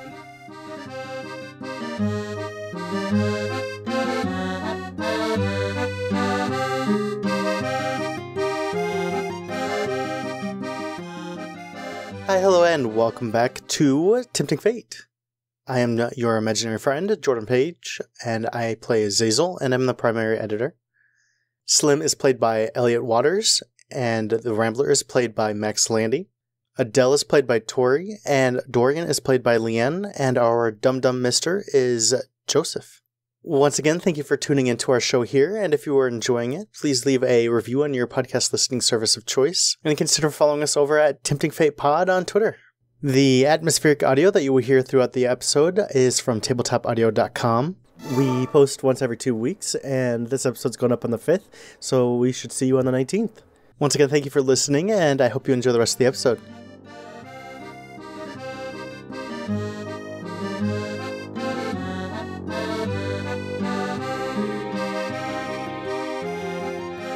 You manage to weather the storm. Once the skies clear, you get a read on what's going on. The crew has suffered 3 casualties. I'm going to make a few rolls to see what the surgeon can do. So, wait. We never really resolved me dangling from the rope in the mast. So you are able to weather the storm hanging onto this line, but like, A, it's not comfortable, B, it's extremely dangerous, and C, you take a few hard knocks. Your friend the crewman probably has it worse. When the deed is finally done, some crew run up and they cut you down. They cut the rope to get you down and like replace it with a new line, because with the storm no longer raging, it's not as big of a deal to have the mast secure. So, and luckily the mast did not go down during the storm. So they cut him down and the surgeon gets to work. Unfortunately, that guy with the gash across his chest, it's pretty soon evident that it may become infected. So prospects aren't looking super great for him. The man who was hanging from the rope with you, Jordon, it's pretty clear once they like take off his boot and pants that they're going to need to amputate this foot. With the state of medicine on this ship, it's no question. And so the surgeon is like, let's take advantage of the fact that he's unconscious and probably will be for a while, and just performs the operation right then. I thought it's about time we had somebody with a peg leg on board. Yup. You're welcome. First peg leg of the crew. And there'll be many more to come. Oh boy. And then last but not least, the man who got a lungful of cloud stuff, he manages to recover. Cloud stuff, it won't kill you after one gulp. It's just not fun. So he's out of commission for a while and he has to like kind of rest in his hammock. But it looks like you might get away with it looks like you guys are going to get away with potentially only one death, because that man who was hit with the line, who like whipped across his body, is probably going to be infected. And with the level of medicine at this time, that's usually a death sentence. I mean, I could potentially talk if I happen to wander over, but it depends on if Dorian sees like or overhears anything regarding it. This is a tiny boat. The whole crew know that this guy is probably going to die from infection. News spreads quickly. I think he kind of slowly makes his way over to the surgeon, almost like he's kind of unsure about whether or not he should head over there. But I think he eventually manages to make his way over and kind of like knocks on the wall or something to get the surgeon's attention. Yeah, the surgeon kind of looks up. He's like washing some instruments in the little fresh water that the ship has, and he nods and says, "Come on in, here to pay your respects." And then he kind of like turns his head and hollers, "Carter, get your carpenter's tools. I'm gonna need a new leg." Yeah, I think Dorian's gonna just stay on the threshold of the place and lean against it, not really going in any further. He says, I've been hearing there's not that great of news for one of the crewmates. We'll give him a name. His name is O'Neill. Thank you, because I was just like, Yeah, O'Neill's looking rough. I'd tell you he's been through worse, but you get an open wound like that? Well, I'm doing my best to stitch it up, but, you know. I might have something useful for this. What is exactly wrong? The surgeon kind of, like, frowns and, like, squints at you and says, an open wound when you're out at sea, it will fester, grow dark and cloudy, and it'll end up killing you if you're not careful. That's why I started washing me instruments. He is going to reach into... He's going to be like, I'll be back in just a moment. I might have something on hand that might give a potential solution. He looks at you kind of confused and says, all right, whatever you say, boy. He goes over back towards the I'll just call it living quarters, and takes out his trunk, whips out his key, and unlocks it to grab one of the books that he has in there, closes it, locks it again, and brings over this, if I remember correctly, does not have a cover, correct, Joe, if you're thinking of the book I'm thinking of? Nope, it's like hand-bound with shitty twine. It does have a title. Yeah. But yeah, it's just like a leather book. Like, it looks handmade by someone who doesn't know how to bind a book. He goes in, and I think as he's doing it, he has been reading it on and off between this book and the other book he had on hand. Yeah. Would he be able to right off the bat think of anything, or would that require some browsing or a medicine roll? You already have a section of the book in mind. There is a section that discusses what it terms infections, which are the putrefaction and destruction of flesh when injured and exposed to the open air. And it has a list of some possible cures. However, they require materials you may not have on board. We might see. He's going through it, and he says, as he comes back in, he says, I think there might be a couple options we have here. There is a section on wound festering and all that. He kind of turns the book around and shows the surgeon the page that, and pointing at the title up there. And What's the title of the book? It is called 100 Uses and Recipes for the Weeds in Your Backyard, or How to Cure Known Illnesses, Strengthen Your Immune System, and Empower Your Body with the Shitty Unlovable Plants You Find Growing Everywhere. Property of Jezebel. Yeah. Written on it. So he points out to the page, and he says, if we have any of these on hand, maybe we can give him a chance. He looks at it and squints and says, What is this hogwash? Wait, rosemary? Dandelion? This is absurd. This was written by a child. I can assure you that it was not. Here, Look at this. These plants clearly have no medicinal value. You might find stuff with the chef, but we aren't going to use kitchen spices to cure this man. Doctor, I thought you were open-minded about the possibilities of advanced in medicine, and if this is a dying man, and you're rejecting a potential cure, then all you're doing is just dooming him, rather than potentially finding out something new. Do you want to make a persuasion check on this doctor? Sure. The surgeon? I should not have used that. biggest oof. He is unwilling to hear it. I could have gotten higher for my other one. Okay. But I mean, you can always take matters into your own hands. Oh yeah. He frowns, closes the book, and says, well, then I guess you're just dooming him, aren't you? And he walks away. The doctor shakes his head and says, people who have no idea how to practice medicine try to tell me to do my job. Absurd. And he goes back to trying to help this man. Okay, so the rest of the day passes uneventfully. The crew member's condition worsens. And the next day... I want to come in the middle of the night. All right. Are you going to try to deploy some clandestine medicine?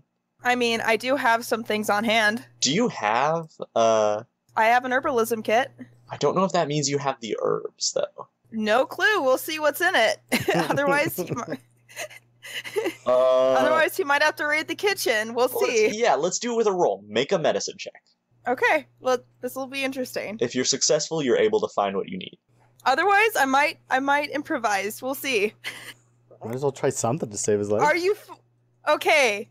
Finally. So I got a 19. Rolled an 18.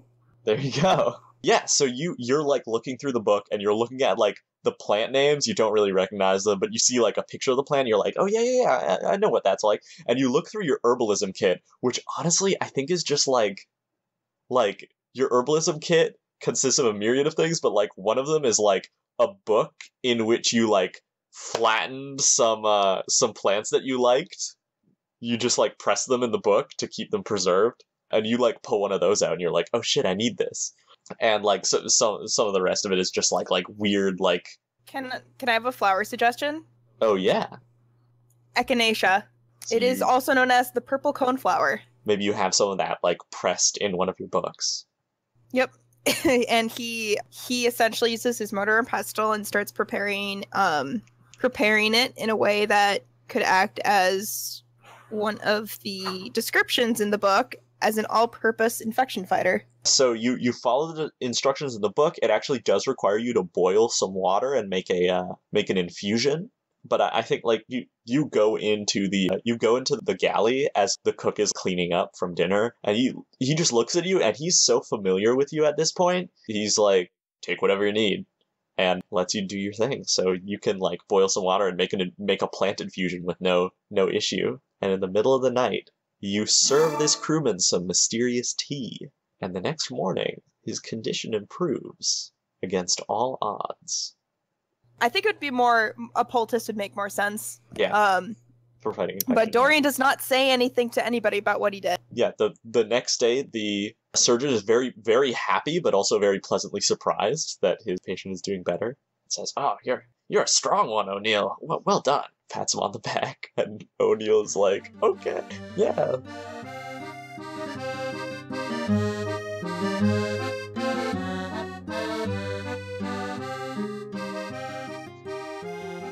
The captain calls in his two navigators, Slim and the sister, and he says, listen, I have an important task for both of you.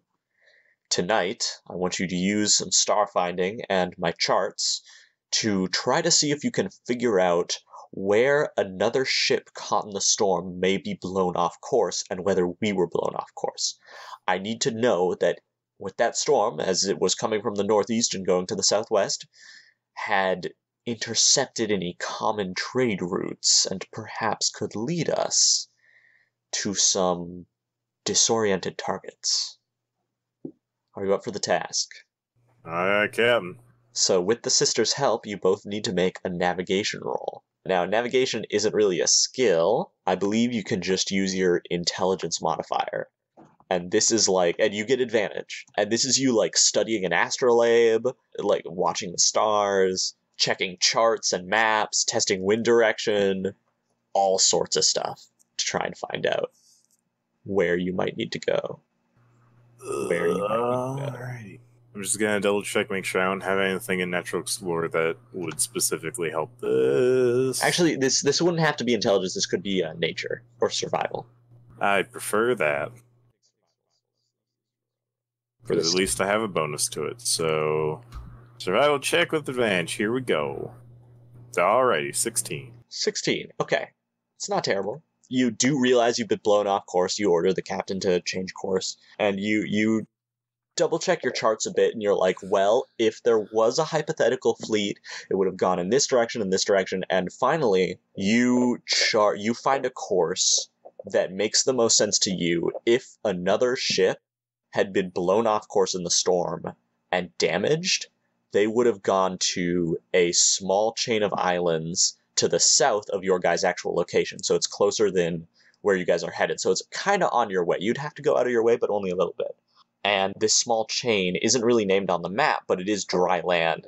And there's probably trees there. And it's probably where a wounded ship would go to retrieve lumber to try and repair itself. If you do find a ship hit by the storm, they probably would have gone there to take cover. It'll take you about 8 to 10 more days, depending on the wind, to get there, though. So whatever ship you find will probably no longer be crippled. But it would be on its own, most likely. This is all conjecture. Cool. So do you point the captain to that small chain of islands and say, hey, this is where a different ship would take cover? If it's the best lead we got, that's what I do. Sorry to kind of interrupt here. He says it's gonna take like 5 or 6 days to kind of get there. If Adel will have me, I'd like to kind of practice my French during that time. We Feel so inclined to do some of the tutoring. It's space front. Or sorry, to learn Etienne. Etienne. Etienne. There you go, you're learning. Tori does it way better than me. Etienne. Etienne. Etienne. Yeah. Actually, it's actually Etienne, but it's like it's kind of a hard word to. Anyways. Here we go again. It's spelled like hatchet. Pronounce it. Oh shit! Ah. So I get to take a mark on my clock. Yes. So you get to tick another mark. So you're up to 2 out of 6, right? Yeah. Third of the way to a basic understanding of Etienne. Dorian, you get further in your cool book. You know, it's slow going, but you know. The ship sails for about another week. At this point, you are all pretty well integrated with the crew. O'Neill has recovered from his injury and did not get infected, miraculously. Crazy. Man, we're so lucky. Right? He has such good luck on his side. That other crewman now has a peg leg. He gets a new nickname. He's now One Leg Jim. He's now Peggy. So his name was Jim. Wait, no, that was a different Peggy guy. 18. What is going on with my mic? What the fuck? Seriously, Jim Bob will kill you if you confuse him. Yeah, totally. So, after a week, yeah, the party's pretty well integrated, the crew is pretty friendly with everyone, and the boy has kind of found his niche as cabin boy. He's cleaning a lot. He's doing, like, really menial basic stuff that, like, the rest of the crew often doesn't have time to do because we're so busy with the rigging. So that we can stop calling him the boy... He's now the man. Yeah, does he finally introduce himself? So it's not so much that he introduces himself, it's that the name that you guys hear Azazel use for him most often is to call him Little Wolf. Mm-hmm. Little Wolf. Or sometimes just Wolf.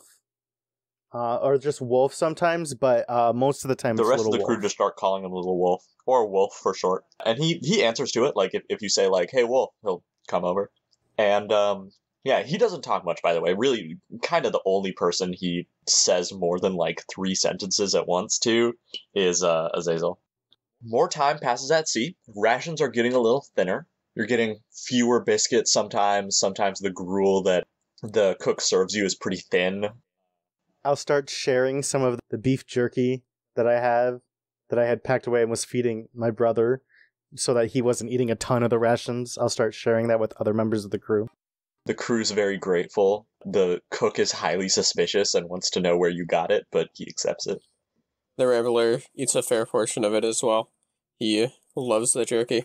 Yeah, otherwise things are business as usual, and then on the 8th day, you get in sight of a small chain of islands. Just like it was on the charts. They're actually a little out of position from what you saw, but whatever. The charts aren't so great up here on the frontier. You see the small chain of islands, and it's tiny. It could be considered like an atoll, maybe. Kind of like a sandbank in the clouds that's broken up into a few sections, and it has some trees and vegetation on it. Kind of like tropical looking growth. And as you guys approach, you actually spot a ship. There is a ship at anchor, kind of in the shelter of one of the islands. And it's flying a Redonian flag, and it looks pretty small. It looks like a small caravel. So like a 2-masted merchant ship, 2 or single-masted merchant ship with a big hull, but not very many guns, and a pronounced forecastle and aft castle, or raised quarterdeck. The captain takes a look at it through his spyglass and says, now that's strange. They don't actually look damaged by the storm, but they're just sitting there at anchor. It's a merchant vessel, but she's alone. Slim, what do you think? Take a look. I take a look through. You want me to roll perception? Sure. Alrighty. Not great. We're rolling high today. He put his eyeball right on the lens, so it's a little smudged. I'm actually gonna say that the captain assists and gives you some help. Fantastic. So you're like looking through, and he says, "Notice how they have very few men on watch on the deck. In fact, if I didn't know better, I'd say maybe she's crewed by a skeleton crew." just from what I can see, but it's most likely most of the men are either below deck or ashore, though none of her boats are missing. You keep looking through, and you see that, yeah, it's a small, probably merchant vessel, Radonian port of call.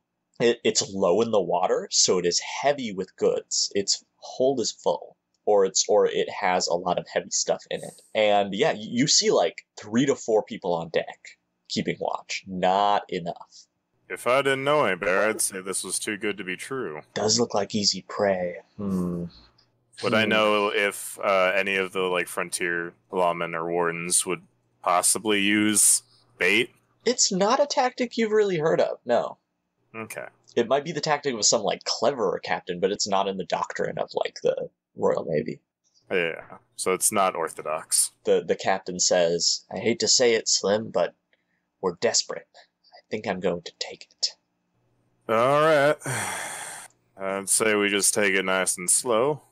As we kind of approach that ship, and I know that's not quite what's happening yet, so I might be jumping the gun a little bit. That's the next step, is to approach it. Right. Is there like a lot of any material that I can use as kind of like padding of any sort? So basically, I need to hide my brother. And I need to do it in a way that if a stray cannonball goes through the ship, it's not going to splatter him. Do I have that capability at all? I mean, there's always that hidden nook Dorian likes to stay in.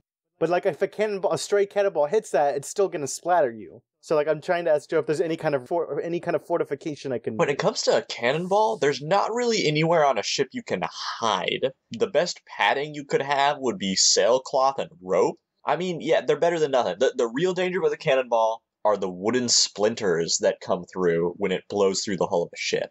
That and the cloud stuff rushing in, potentially flooding and choking you out, or starting to sink the vessel. So, your best protection would probably be like sticking up with the sailcloth in the hull, like hiding with the spare sail stuff, with a lot of fabric and barrels around. Okay, I'll do that. I mean, if a stray cannonball direct hit him, he would still die, but that's just kind of how it is. Also, incredibly unlikely.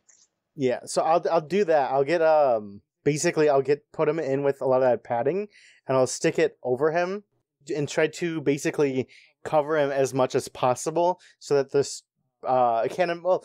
In my character's mind, it's like there's not much I can do from cannonballs, but maybe this will help. But out of character, I think it'll help the stray splinters that would come from a cannonball hitting as well. He says, "Come on, man, this is ridiculous. I want to see this happen, or at least I want to help or something." No. Come on. I'm not gonna risk. How are you gonna help? You can't do anything. I mean, I could like be a lookout or something. I could run cannonballs and powder from the magazine or whatever. You're not strong enough to pick up the cannonballs. I totally am. They're tiny.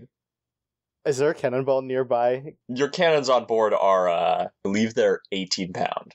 18-pound cannonballs. Yeah. No, there's no way you're gonna be up. You can't even. Is there any cannonballs nearby? Sure. Yeah. You want to lift one? I'm gonna pick one up. And I assume, even with my 15 strength, I assume I struggle a little bit.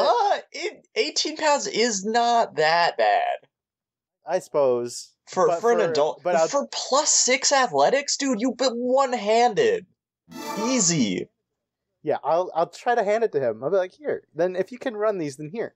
Yeah, he grabs it and he goes, and he like struggles with it a bit, but like lifts it up. I mean, like think bowling ball. It's like a bit heavier than heavier bowling balls. He struggles with it and he like stumbles around a bit and then like thump, it lands on the deck and he's like, yeah, I can do it. No. As the older brother, your say goes, so he has to shut up and hide in the sailcloth. The ship approaches and the captain briefs everyone on his general tactics. He says, "For this raid, I want it quiet. We're going to approach them slowly at an angle. We're going to use the wind in our favor. We're going to be upwind of them.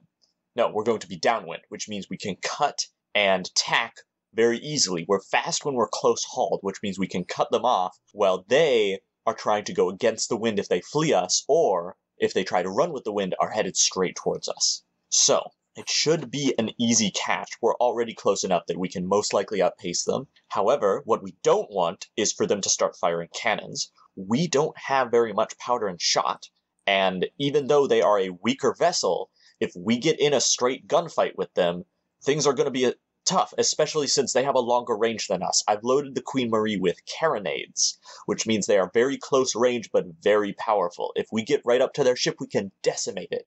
But I'm thinking of a better plan. If we can get close enough that we can do a boarding action, you see how few of them are on the deck? They will easily fall. We may even get them to surrender wholesale. We could have our choose of prisoners, if we wish, though I don't think our crew needs to be any bigger at the moment. Either way, we should be able to launch ourselves on them, intimidate them, shoot anyone we have to, and get to the hold for that valuable plunder. Might even be able to take their ship if we think we got the manpower. Certainly a possibility, but still, maybe a little less than a week out from port, it would be a little difficult. If they do have, well, we would just have to cut up our watches and everyone would be very low on sleep. And we could enlist their help forcibly, but if they outnumber us, or if they outnumber the men we place on their ship, then we have a problem. So for now, I just think we take it as a standard raid. I have a few spare carbines in the hold, very few shots for them, but you should only need 1 or 2, and really, a loaded gun is often all it takes. And I'll hold up the wheel-lock pistol that I have strapped to my belt, and I'm like, do you have any shots? I've had this thing for a while, but I've never really had anything to put in it. The captain's not super happy with you right now, so I'm gonna make a roll for him. See what he thinks. I can't imagine why. You have displeased the captain. Okay. He kind of squints, and after a second he goes, and he pulls out, he has a brace of, 6 pistols. He has way more pistols than anyone should need. But hey, when they take a whole turn to reload, you can have a lot of them and just fire forever. But yeah, he takes, 2 of his pistols, and he actually unloads the powder and shot, and, pushes them into his hand, and he kind of wraps them up in a cloth and hands them to you. Here. 2 shots. It's what I can spare. I only really need 1, but thanks. Mind if I get a shot or 2 as well, if we have some extras? Well, here, I'll give you one of the ones I got. Adel plants his sword on the side and he goes, I prefer the traditional way, thank you very much. Not these big bada boom kind of situations. I feel a lot more comfortable with a big iron. Swords never sat too well with me. Look, no matter how much of a boom you've got, my weapon will always be bigger. And then he pats his crotch. Wow. Oof. When you get to be my age, that stops really mattering as much. The beast just shakes his head and says, children. And then, stops and is like, wait, neither of them are children, I'm pretty sure.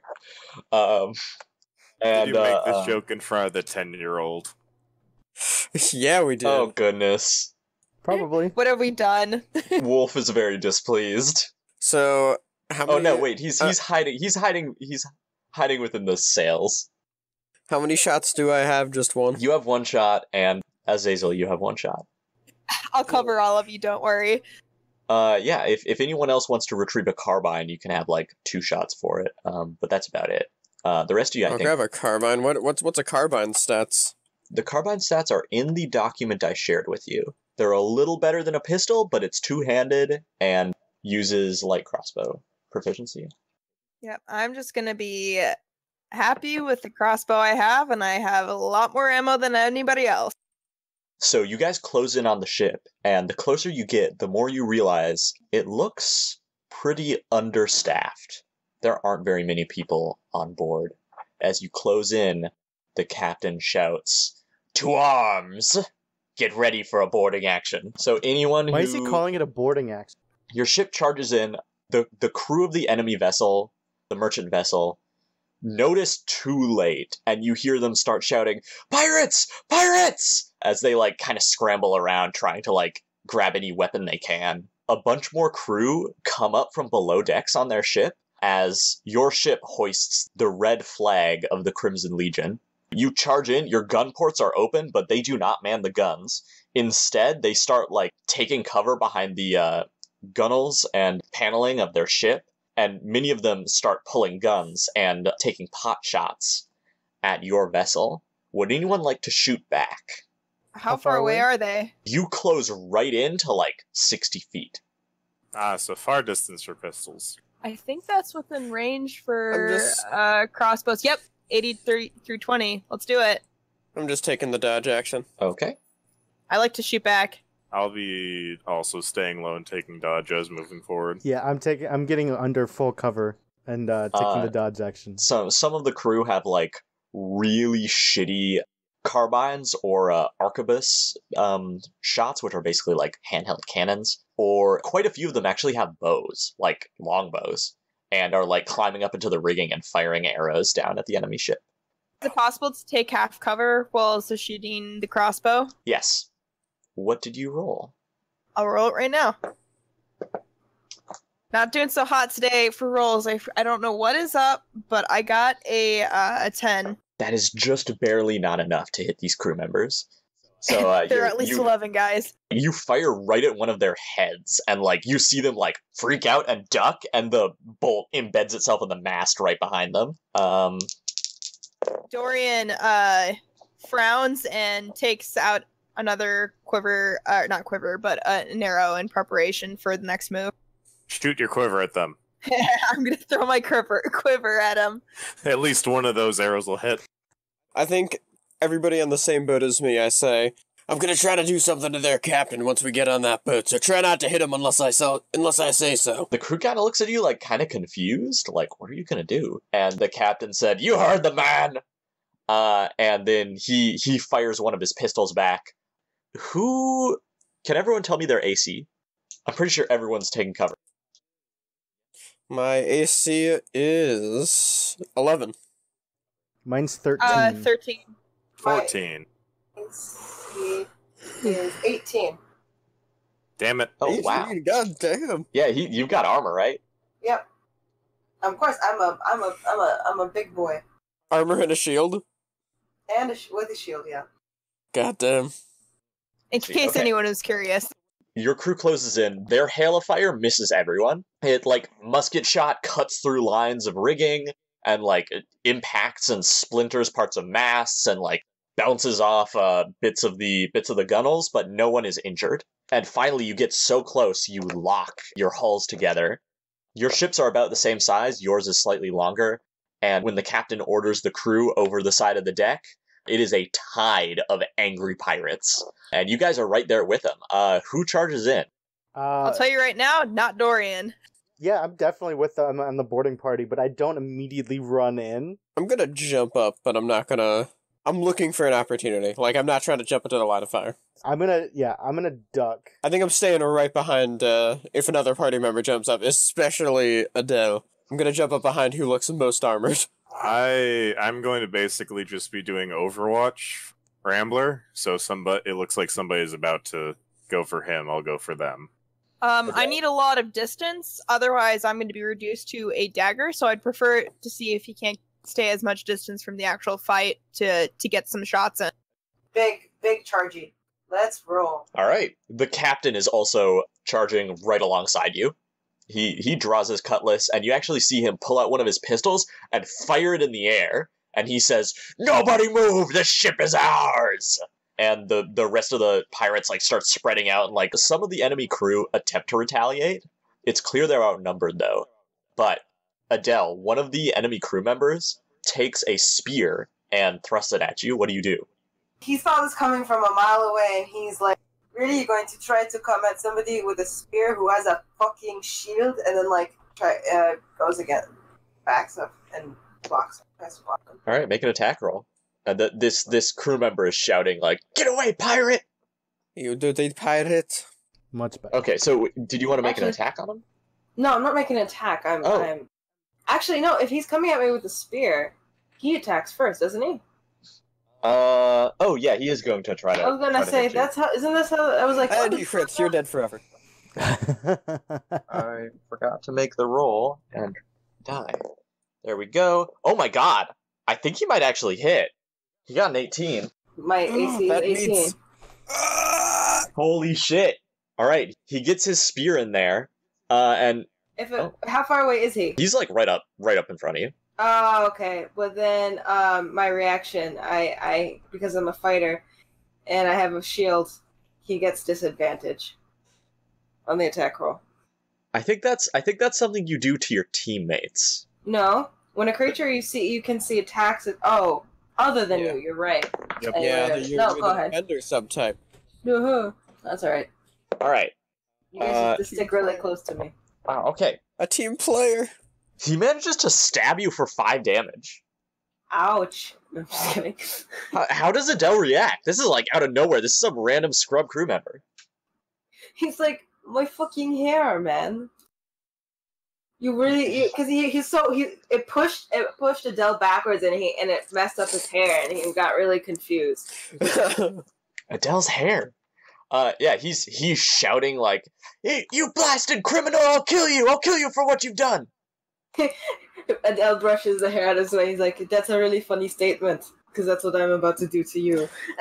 He pulls out his sword and charges at him with his longsword. Make that attack.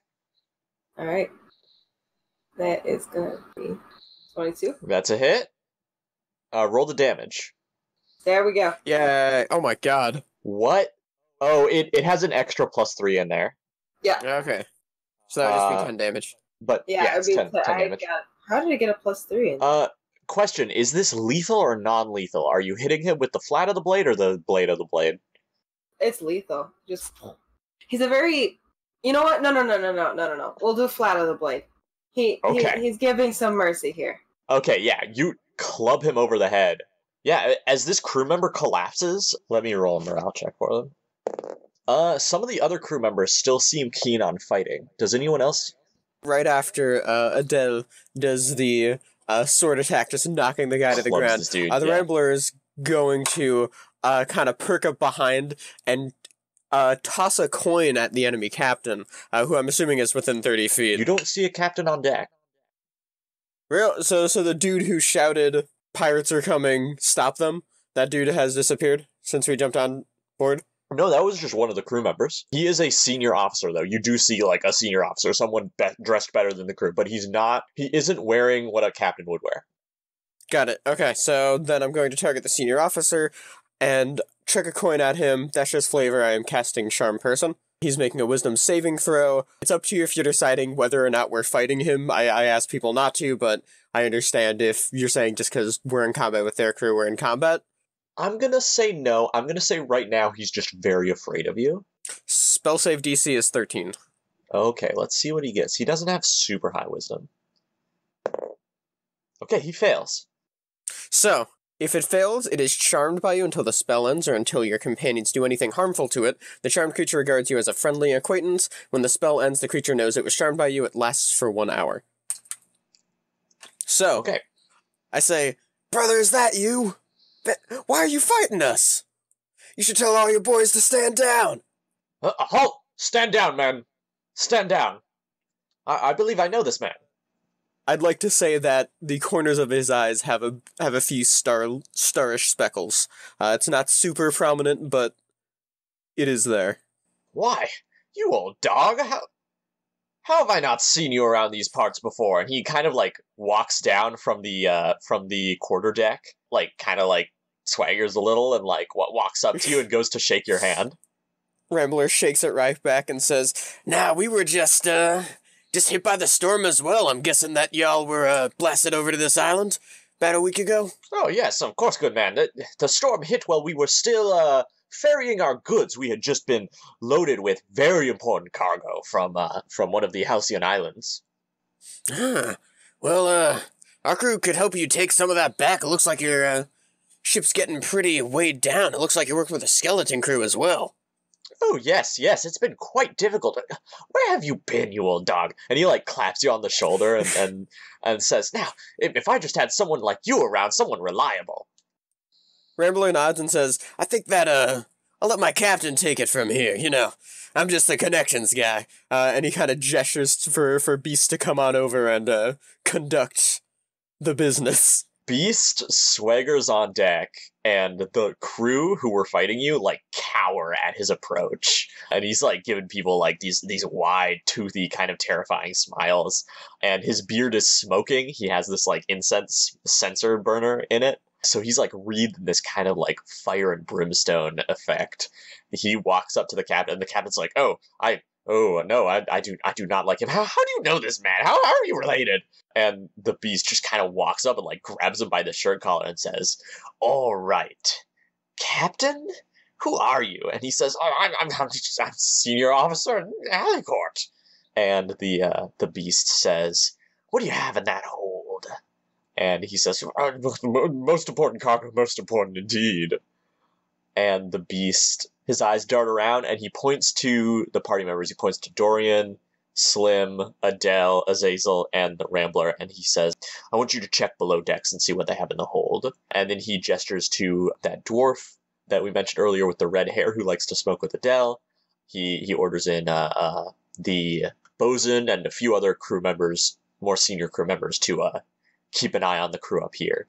And he says, I have a few more questions for this senior officer, but you all go and check it out. Would like me to come with you just to, keep our senior officer nice and happy? Do you mean stay up here? Yeah. Rambler's offering to stay just to make sure that the charm doesn't break. The beast shrugs and says, if you wish. I think Rambler nods at everyone else and says, I think y'all got this below deck. Slim nods to him and starts heading below deck. I will follow behind Slim and start looking out for anything expensive looking specifically to try to pay back the beast. I kind of want to try to find something that maybe would have been forgotten, really, because I want to try to pay back the beast for kind of lying to him. Okay, and is the rest of the party going below deck as well, besides the Rambler? Yeah, I think Dorian hops onto or boards the other ship and joins after that order. Below deck, first, is the crew quarters, and it's empty, except for you see quite a few of the crew sleeping on the floor. They're just asleep. Don't like this. You can hear someone mumbling below deck in the hold. Slim has his gun and sword I out. want to move over to one of the bodies, gripping tightly to one of the daggers I have, and kind of nudge it to see if it's actually sleeping or if it's not moving. Yeah, where's the mumbling coming from? The mumbling is coming from below you, deeper in the hold. Let's see if there are stairs downwards. There is a hatch.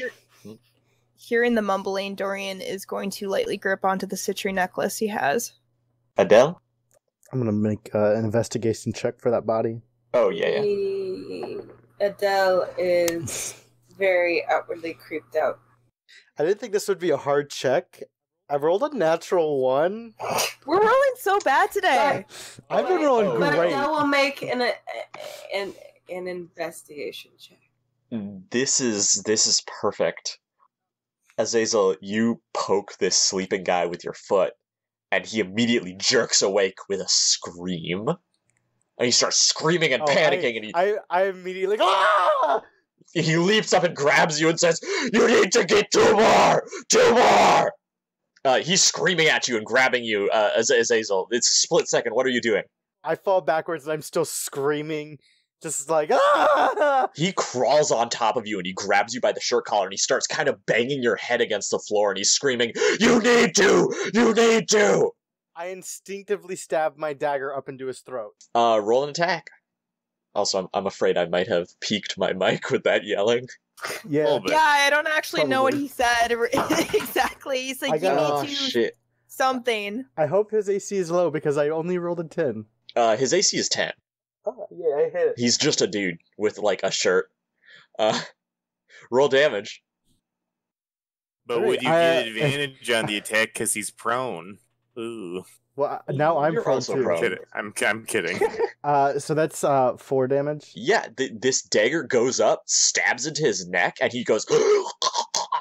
and he stops talking as he slumps over in a rapidly... I'm still screaming, and I start to sob a little bit as his blood starts to pour over me. Oh yeah, you got so much. You got blood on your hand. Blood starts like spreading around your shoulder and your side as he kind of slumps to the side and starts rapidly spreading pool of blood. None of the other crew have woken.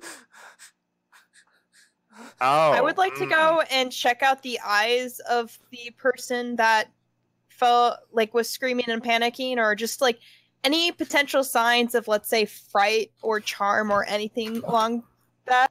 Yeah, his eyes are just open. They look really bloodshot and like wide, but the pupils are very dilated. Other than that, nothing.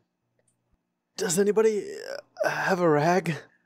Dorian makes a very conflicted face and then shakes his head no. Okay. He gives a glance to Slim and takes a step forward after and turns to the others and says, well, shall we continue further or leave as the guy demanded? Well, he didn't ask for us to leave. I feel like we should do a proper investigation. He said leave something. I don't know. No, he didn't say anything about leave. I know exactly. I heard what he said. What did he say? Because it peaked out for me. He said he was screaming, "You need 2 more." You need 2 more? 2 more. Oh, I believe He also said you need to. Yeah, I thought you meant leave because it peaked, so I didn't understand what he said. Yes. See, to me, you need to, that means leave at the end. He's just forgot the last word. Sometimes it happens when you're, like, in that kind of state. So maybe... Are there any blankets nearby, Joe? Any clean blankets nearby? Yeah, there are, like, some hammocks. I'm gonna tear one of the hammocks and start wiping the blood off of me. Yeah, it's, it kind of smears around, but you know, wipe some of it. I'm not gonna be able to bathe for like 2 more weeks. This is gonna be on me for 2 weeks. So I think right when it starts, I look to the like basically commander of the crew of the ship and I say, where's the rest of your crew? What's going on down there? He turns and says quite pleasantly, oh, they're quite mad. What made them go mad? They've been in a deep sleep. Well, it was ever since we picked up our special car. Why am I telling you this? Yeah, because we're good old friends. Right, but this is classified information. This is... I'm supposed to help you if you're not honest with me. And then when I hear the stabbing and gurgling, I say, I'm gonna check this out. And then I'm gonna run on downstairs. Meanwhile, he looks to them and says, we need 2 more, but 2 more of what? Well, he looks like he used 2 more aortic arteries, but I'm not giving him mine. Can I do an investigation around, like, not the people, but just to kind of investigate what might be instigating this reaction, or just something suspicious that maybe Dorian could recognize? One person already failed an investigation check. Yeah, you're welcome to. You can just investigate this deck area. Yeah, I don't want to look at the bodies. I'm more general. geared towards the environment. Okay. I rolled an 11, so my investigation is a 15. Okay, you notice 2 trapdoors leading deeper into the hall, into the hold, the lower deck where the bilge cloud is, and there's mumbling coming from that. Otherwise, there's nothing out of the ordinary about this Orlop deck. It's just crew sleeping on the floor. It's just a bunch of crew laid out on the ground. You said you weren't looking at the bodies, but with a 15, I'm going to give you this. You start to notice a bunch of the sleeping men have little cuts all over them. But, like, Dorian's the only one who notices that, right? Dorian's the one who made the investigation check and noticed that there are these little cuts all across, like, the exposed flesh of these crew members that you can see. The way I'll flavor is, he kind of, like, stands up from the trapdoor and says, I think the voices are coming from here. Why are the bodies like that? Anyone else notice those tiny cuts? I think at this point Rambler makes it downstairs. Damn, brothers. Thought we were just supposed to bang knuckles, not draw blood. Look, I was talking with the commanding officer upstairs, and he said that whatever haul they picked up was making the men go crazy. Said everyone else was quite mad. Is that? Yeah, that sounds about right. Also, yes, you can make your check, Adel. Would it be investigation or medicine? Because we already did an investigation on the bodies. I think medicine would make sense if you're looking specifically at cuts. So there's something on the ship itself. Would it cause these series of cuts that I just spotted on each of these men? Adele, you want to make that medicine check? Yeah, or is it medicine, or would it be... It would be medicine because you're specifically looking at wounds, cuts on these bodies. I guess it would be. I was just thinking more from a weapon side of things, but... That's also fair. Because that's what he's more proficient in. Not so much medicine, but rather... But I mean, it's either or. It's up to you. I guess I would still say medicine, but if you get it right, that he'll be like, I know what type of weapon makes this cut, basically. Yeah, okay. You see that there aren't really weapons that would make these types of cuts unless they were like hundreds of needles. Instead, it looks kind of like these guys fell through a really bad patch of brambles, but the brambles got every part of their body, even the parts under their clothes, and the cuts are really superficial. They're very light, and they're barely bleeding at all. But yeah, no weapon would produce this. A sword would cut way too deep. Interesting. At this point, just to kind of give a update on Azazel's freaking out, he's now using any clean cloth that he can find to try to wipe the blood off of himself. It ain't working super hot. Yeah, I would probably need some water to make this actually work, but I don't really have that at this moment. Lemon juice. Well, I'm gonna use my second spell slot of the day. God. Never mind. I'm gonna keep concentrating. I want to move over towards the trapdoors and kind of just take a look-see at them. What did it look like? They closed them off and were trying to keep things in there, or no? They are unlocked. Somebody want to come over here and open it while I watch, make sure something doesn't come roaring out at us. I could certainly try, but I'm not best at opening locks. They're unlocked. Let me try just opening it. Open. It's open. All right, and while he's doing that, I'm just pointing the gun at the opening. Yeah, so while he pulls back the trapdoor, you have the gun pointed. Yep. Pull it back, and below is the hold, and it is dark. But you can make out from the lantern light on the Orlop deck, you can make out barrels. Just a bunch of barrels, all standing upright. Some of them are like missing lids, and they look like they have dirt and rocks in them. What do you do? I'm going to slowly go down. Do they have any water down there? No, it looks like a bunch of minerals. I'm gonna come down and check anyways, and I'll rip a clean piece of a hammock down from wherever it is, and I'll make my way down into the hold where there's all the cargo, and I'll start looking for a barrel of water or anything along those lines. I think Dorian would eventually enter as well, maybe see if there's any potential light sources at all, be it a torch or a candle, and he could either I think he'll take out his Tinternet box, but probably try to secretly use prestidigitation instead, because it's simpler. Those of you who climb down into the hold, Slim, you're first. You have to kind of duck your head to get under the deck proper, and you have to be a little stooped in this room. But you can see kind of pillars, you can see the curvature of the hull, and there are just a bunch of barrels in here, just a ton of barrels. So many that you'd have trouble walking around. And they are all full of dirt and rocks. Just at a glance, they don't even look precious. And besides, there are refineries on the frontier. But yeah, you see just a lot of rocks. Straight ahead towards the prow of the ship is the only light source down here.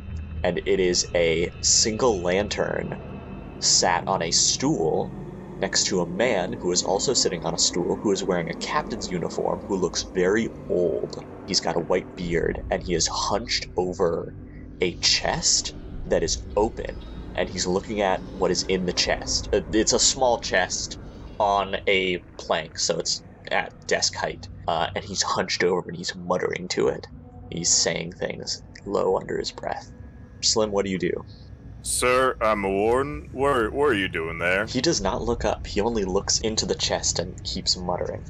I'm going to move closer slowly. Not pointing the gun at him, but like having it up and ready. Going to try and walk around and see what's inside that chest, like over his shoulder. Is this in our purview? Like those of us who are down the hall, do we see this going on? You see this. Okay, kind of half abandoning what I was doing, I'm gonna kind of not get up next to Slim, but I'll get closer so I can kind of take a look and see what the hell's going on. Him? Okay, you... Yeah, just like I'll keep like a 3-foot distance between me and Slim, but I'll be off to his left so I can be watching over his shoulder. I'll be near the trapdoor, but down with the rest of them. I'll be kind of close to the Rambler, but probably a little bit ahead. Adel is following not too far behind, but again, he's gotten spooked by this, especially this man in particular. He doesn't know him. But when Adel is spooked, everyone knows it because he stands really upright with his chest bumped out too far. Like his chest is being pulled by, like, elephants.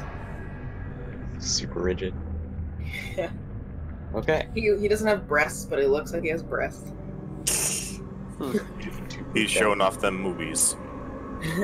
So, Slim, you want to go around to like take a look in this chest. Unfortunately, you're at like kind of the stern quarter area of the ship, and this guy is all the way across the hold in the fore of the ship. And to get there, you have to like push aside these barrels of rocks, and they're pretty heavy. You gotta like make a path because there isn't one. There are just barrels everywhere. Hey, Azazel, do you want to help me out here?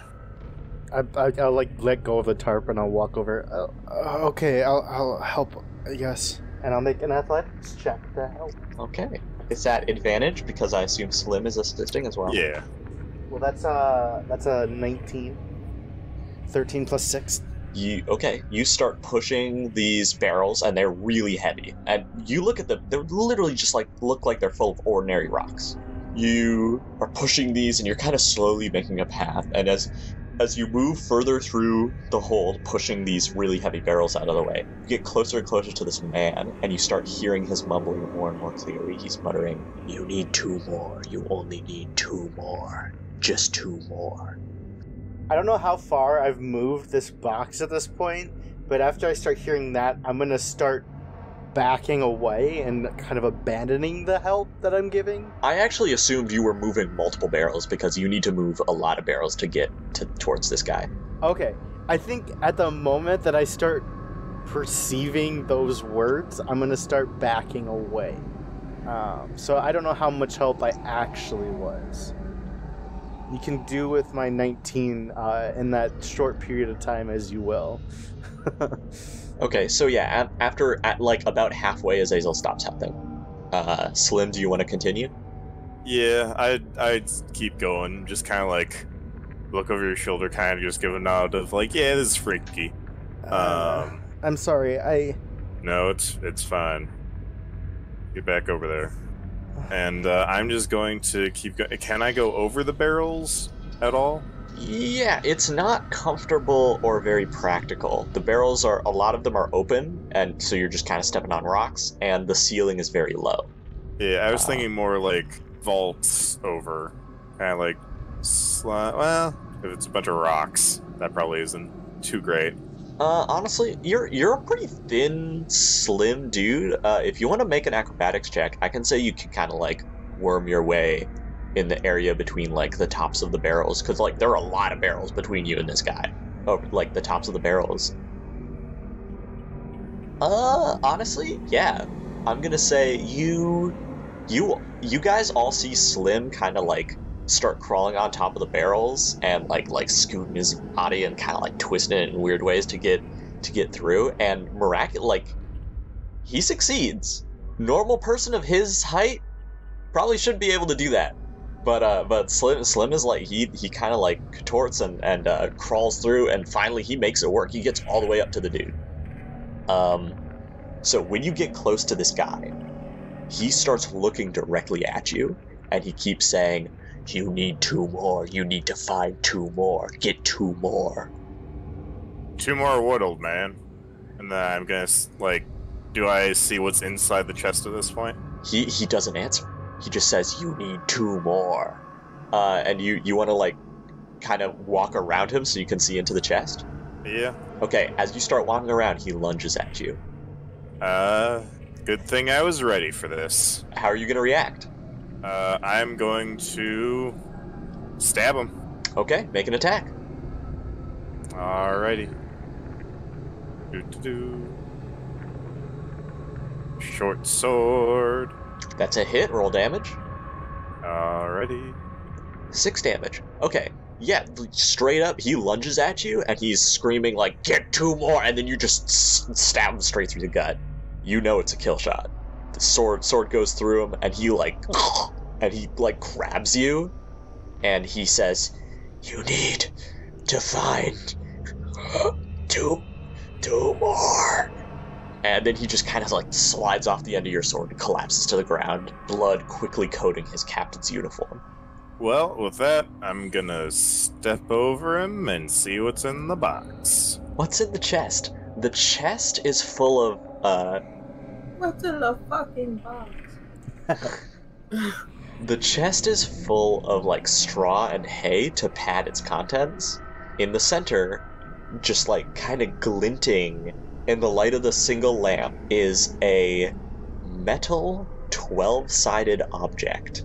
I'm gonna get closer now, by the way, just to kind of... Okay. Oh, shit. That's a dodecahedron, right? Yup. Or is that 20-sided? No, 12-sided is Dodecahedron is 12. Yep. Alright. Well, you know what I have to do now. I gotta pick it up. Okay. Use a cloth or something. Just close the lid and carry it in the chest. Before he does, as he reaches to grab it, I'm gonna call out, "No, don't! You know what? Don't grab that." Yeah, no, I'm not a fucking idiot. I was gonna close the box. God damn it. What's inside?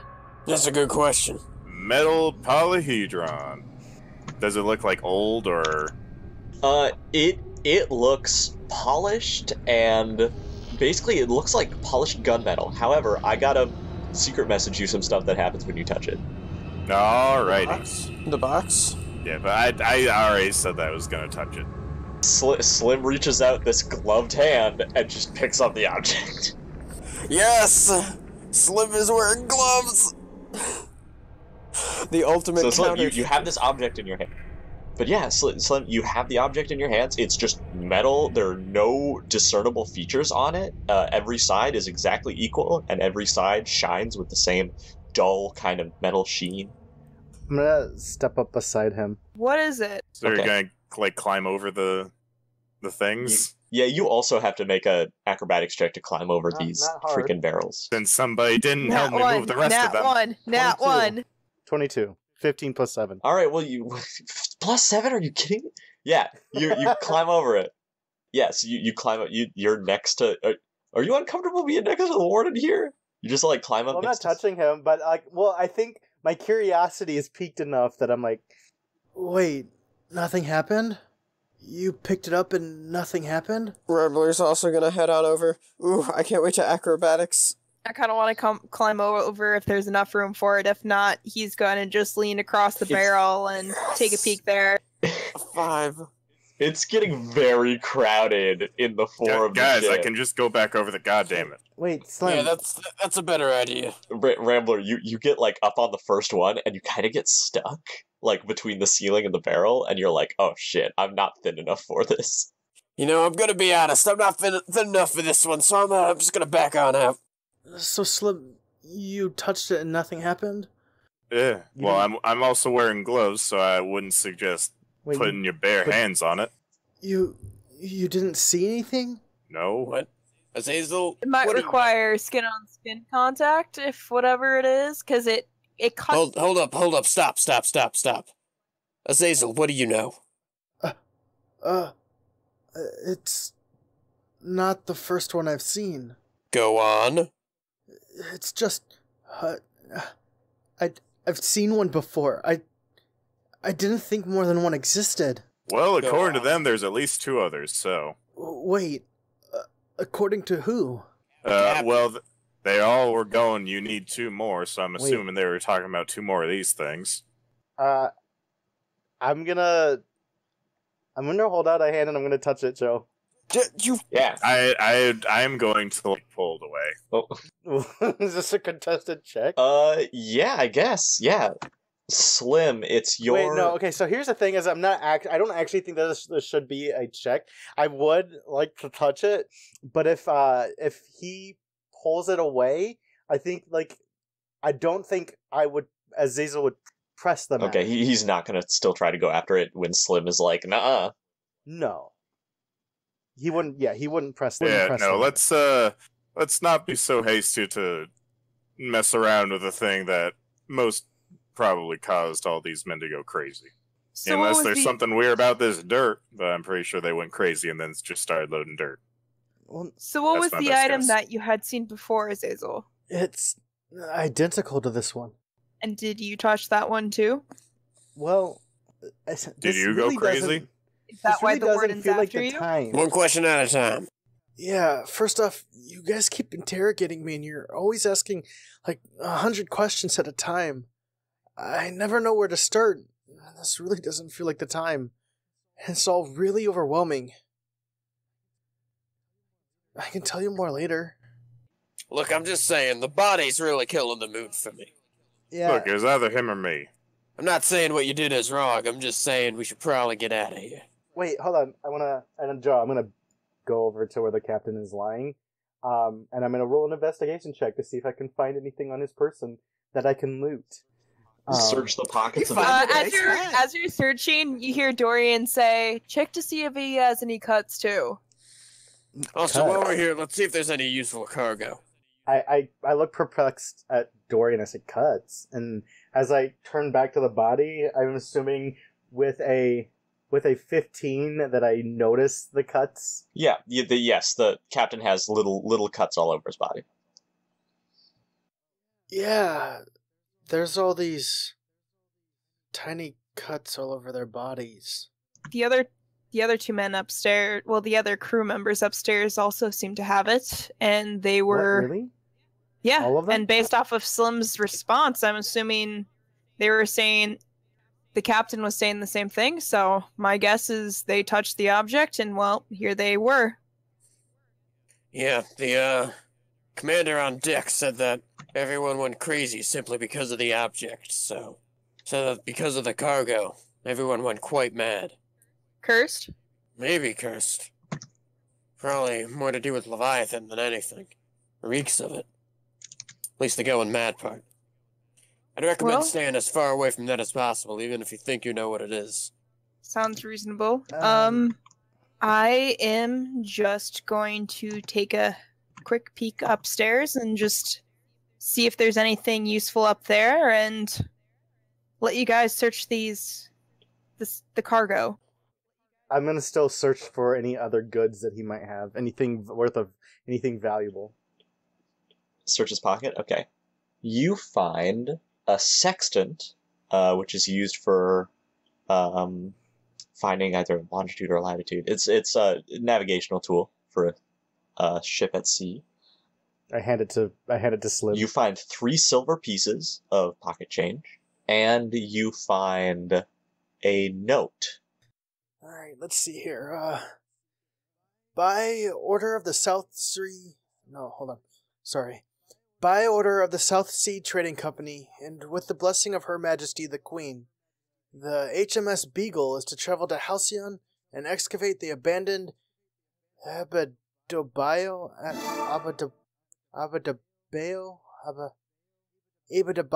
mines, searching for any iron or steel object buried below 8 meters.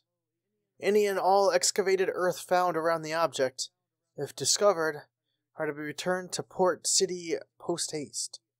So they were headed to Port City. Oh, that explains all the dirt. Oh, sorry, there's one more thing. There is the official seal of the Wardens stamped on this note. The Warden Commission. I will hide that official seal from the warden that is standing next to me as best I can. Also, as he is saying this, Dorian is going to climb up, and I've got a little thing I want to do if there's nobody else on the other floor. I got a 17 plus 5 for sleight of hand. to pocket the note before Slim can see, or to like cover the symbol of the warden with the palm of my hand as I hold the note, so that my Slim passive doesn't is see it. 14. Yeah, you hide it. That explains all of the dirt, though. Yeah, I guess like- they weren't as crazy as we thought. Where's all the food? How are they traveling without any food or water? I'm gonna continue to look through him, Joe. Does he have any jewelry or anything else or any personal effects that might be expensive looking? Really, no. He has a. You realize his hair is a wig, so you can take that if you wish. Myself for Holy a couple shit, please silver. do. I'm gonna take the wig. I might sell for a couple silver. Yeah, take Might One- even be able to use it to disguise yourself. one powdered wig. Gross. You, See, it's like wearing a giant powder. I do not put it on to make Check to note, make sure I it do has not lice. Put it on. Or not. What does the powdered wig exactly look like? Like, is it like a classic powdered wig? no, it is a white hair with a ponytail, But that's still fine. Looks like George Washington. That's okay. basically. Doesn't really make you look Or, like you know, God, Not the a captain ponytail, of the a ship. braid. This guy doesn't really have anything worth any money. He doesn't even have like Right. he doesn't even seem to have any kind of earrings. He's probably not married. You do notice one more thing, Azazel, and of course you have an eye for this sort of thing. The buttons on his captain's uniform, which his captain's uniform is quite finely made. It appears even to have like silk as part of the construction. The buttons are gold, and so are like the clasps for his cuffs. I will take my knife and I will cut off all of the gold little items. Oh, that seems rather gaudy. What? Just how much, like, fucking gold on his clothes. Mm, Not something that common folk would exactly wear. No, not really. But someone of the military who's high up might. Unfortunately. Anyways, let's go. Just While this is going on, Joe, I did have something I want to do it out of the way if I'm alone up on the other floor. you climb to the second deck. Yes. Okay. Yeah. Sleeping crewmen are strewn about you, and one lies dead on the floor in a pool of blood. He is going to lean up against a wall across the way of the trapdoor and take out the hand mirror, look into it to see if it does anything. And he whispers, "No, you wouldn't know anything about this, would you?" You put the hand mirror up to look into it, and you don't see a reflection.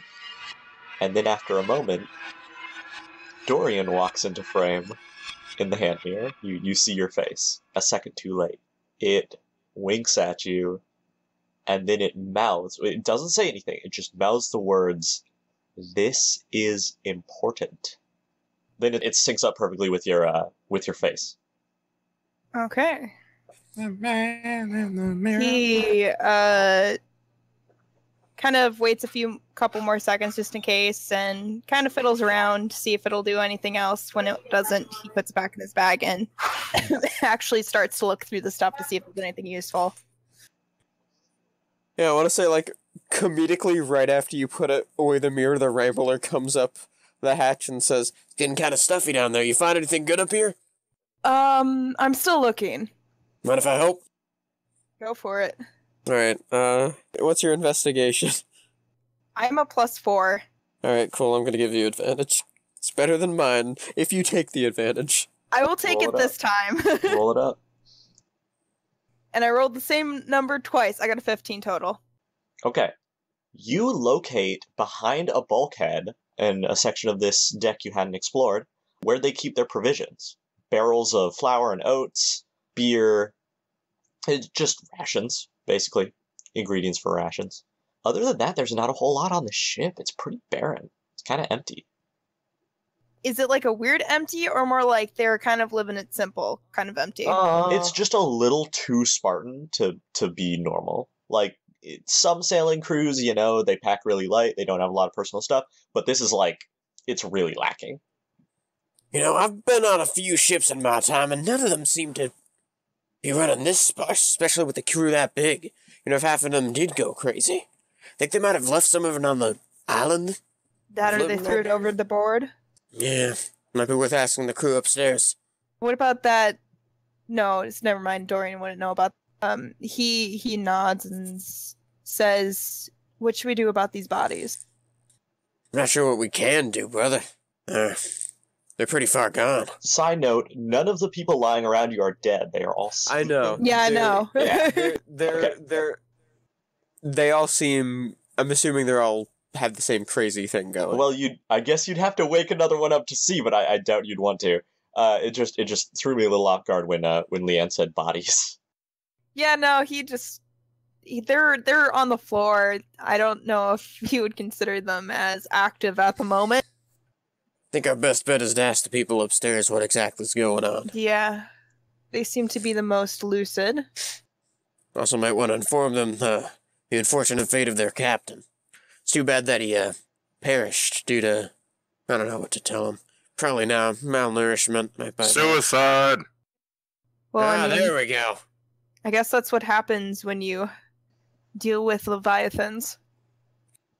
I don't think they were dealing. They said they were delivering something. We got to figure out who was telling them to deliver it. Do you think that they would know what the object was? Usually you don't know what you're moving when you're a cargo vessel.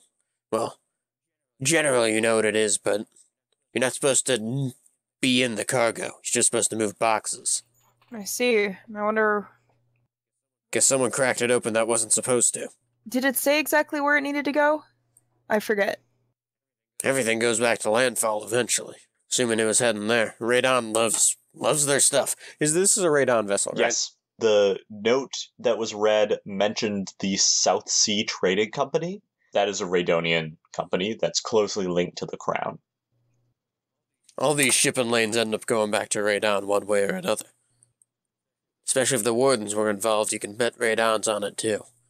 My question is exactly what they needed this object for and what its actual purpose is. Power, political power, something to keep them maintaining order. It seems like it creates disorder. Yeah, maybe just keeping it away from the world might be their goal, but still. Can't imagine it's good if they have it. Well, what do you reckon is going to happen if we bring it onto the ship? Think we bind it up? Definitely keep it someplace where no one can get to it. Might be safest on my dinghy, but I don't really love it there. I'll probably look into it a little bit, but might want to drop it off. Would you mind if I give a hand? I've read quite a number of books. Maybe I might have stumbled upon a mention or something without realizing it. Maybe.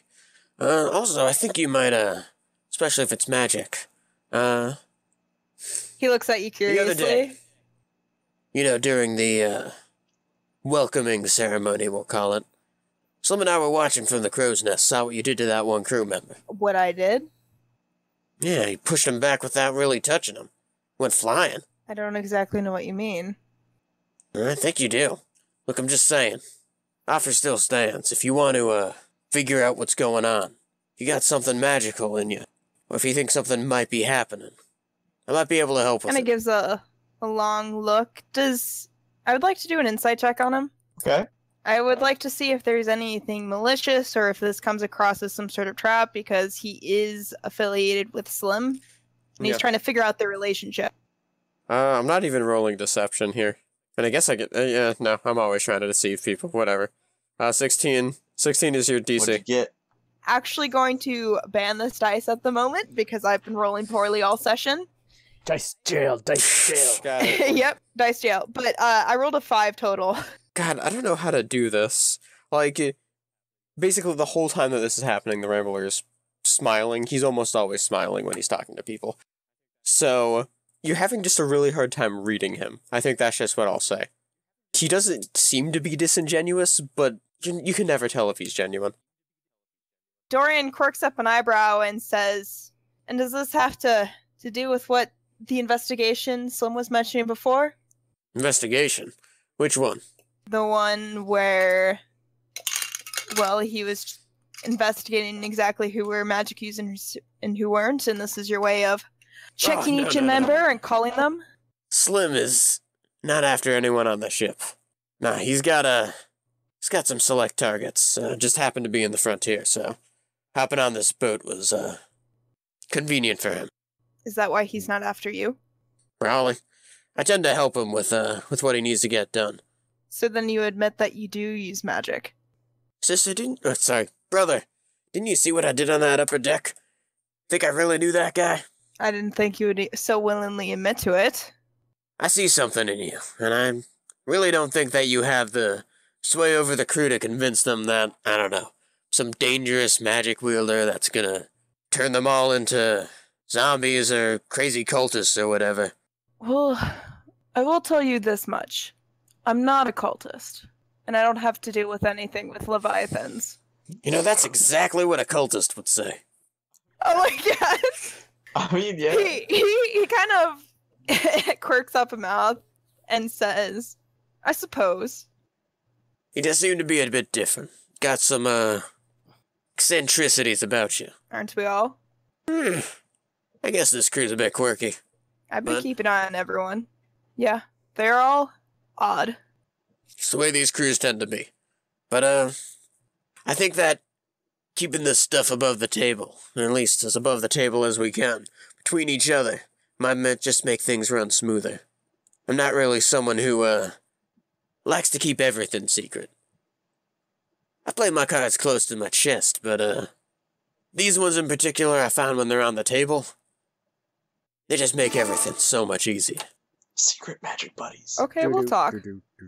Secret magic buddies! He holds out his hand and says, I'll tell you everything about, what I know, if you do the same with you. He has his other hand behind his back. Sounds like a deal. Got mine behind my back also. I'm assuming both of us have crossed fingers. Yeah. Yes! And we get the sidelong camera shot so we can see both of you with your hands behind your back and fingers crossed, shaking hands and smiling. The best part is in my hand, I'm crossing my pinky and ring finger across, and in my thumb and two fingers, I'm just like twirling a coin. So back downstairs. Back downstairs. We should put that back in the container, and then we can take it with us. Yeah, that's exactly what I was about to do. It's almost as if we paused in time for like 10 minutes. That conversation is pretty long. We probably are already up the stairs by the time they get done. Yeah, no, I had already put it back in the box, closed the box, locked the box if it's possible. But here's the thing: you got to get the box over the debris. I'm assuming I could put it in my sack. How big is the box? It's very it's not like a chest. It is a chest, but it's like a jewelry box chest. Yeah, I assumed it was like I could put the thing in the palm of my hand. Like it wouldn't be a size of my head type thing. The dodecahedron is bigger than a baseball, probably bigger than a grapefruit. It's sizable, like you could hold it in two hands, but the box that it's in is maybe like 8 inches tall by like a foot wide. So it can fit in your pack. It's big, it's bulky, but it can fit in your pack, relatively. I'll do that, and then I'll say, now will you help me move these things, dirt out of the way? Yeah. Yeah, sure. I'll move them. That's 12 plus 6. 18. Yeah. You just shove these last things of dirt out of the way. Would either of you like to investigate the hold? Once I move those, can I look around and actually try to find either more treasure or some water that I can clean myself off with? Yes. Yeah, I'll be assisting in his investigation because I just also want to take a look around. Okay, make investigation at advantage. Finally a really good. Oh, at advantage. Yay! My first roll was a 15, and I was like, that's good enough for me. And then at advantage, it becomes a 19. Nice. Is that plus your mod? I don't have a mod for insight or investigation. Sorry. Yeah. So you search through the area, and you do actually find a few water barrels. And inside is fresh, clean water. I immediately sully one of them. Yeah, that's fair. The other one we can move up. We might need I might need the rest of the crew to help with this. But water barrels are very heavy. Yes. And then Slim, you pop open a barrel that's like way in the back. It's kind of hidden behind the other barrels. And as you pop it open, you are greeted with gold. Gold? Gold. It's a barrel of fucking gold. Ooh, I think I found it. Wait, a The barrel weird thing, filled though, with gold? It's Carthaginian gold. Well, fuck. Carthaginian gold coins that would have been minted probably on the frontier in Viridia, which is the, like, kind of sister continent to Halcyon. Shouldn't be on a Radonian ship, but gold is gold. It'll sell for mad dosh. Yeah, I was gonna say, I'm gonna wander over next to him. Like, I've got, like, a wet piece of the folded hammock, and I'm wiping the blood off my blouse as best I can. And I look over his shoulder and see the Carthaginian gold. Like, isn't this a Radonian ship? Yeah, it is. Either way, don't get blood on it. I mean, first off, gold isn't... Yeah. I know, but this it's barrel, more this is a barrel of gold. This is going to take, like, 10 men to carry. And even that might be impossible. So I'll stay here and watch it, make sure that Captain doesn't get up, and you go grab other people and we'll carry it on out of here. Well, Slim, I wanted to ask a favor. What? Can we keep the dodecahedron a secret from the captain for now? I'm not going to hold any promises, but I do think that it's not an immediate concern. I think he'll be much more happy to hear about the gold than the artifact. However, I'll just for now, but I'll talk to Rambler a bit, see what he can do to make sure that the thing that didn't happen to these crew don't happen to us. Because I'd rather not put our entire crew in danger. That's really important. I get that. Yeah, I'm gonna go. I'll go get the rest of the crew. We may need a dispatch of all of the people upstairs, though. Like, I don't know what if, like, our crew moving back and forth amongst all those people is going to be safe. We've got enough to watch them. I'm assuming that we've rounded them up. I'll just I take off upstairs running. Joe, one quick question. From what I saw below deck, and how much the ship was sagging, does it seem like there's more on here that we haven't found, or have we found basically enough to, like, make it make sense why the ship is so heavy in the water? Yeah, it's all the rocks. It's all the barrels full of earth. Just because I know, Tori, you're not doing so hot and you prefer to listen right now. Is there anything you want Adel to be doing? I was about to ask, what's Adel doing right now? I don't think he quite understands the importance of the gold. So he kind of on the side is, I don't like, why is this important? I mean, clearly it's gold, but you guys are acting way too much over it. It's a shit ton of gold, you hear from down below. Yeah, this is a ton of gold. It'll basically set the captain straight and hopefully he was gay down. Before. Not. Azazel goes a little red. Not like that. Why are you stuttering? No, but not like it'll make him happy and he won't be upset with me anymore. So this was all about you? Okay. This is a very confusing conversation, Azazel. Also, we'll be able to buy supplies. That too. I leave. I walk away. I can't do this. And I don't mean just walk away. Because I was running before. I run away. Azazel tapped out. Because I was running before I run away. I go back. I go and find the captain. I pass those two, and I go, "We found some gold." And then I run. Azazel has been defeated. Would you like to put in another fighter? Yeah. So I actually want to give a clarification. The Carthaginian gold coins are like Spanish doubloons or pieces of 8. They're kind of what everyone uses up here on the frontier because there are so many of them.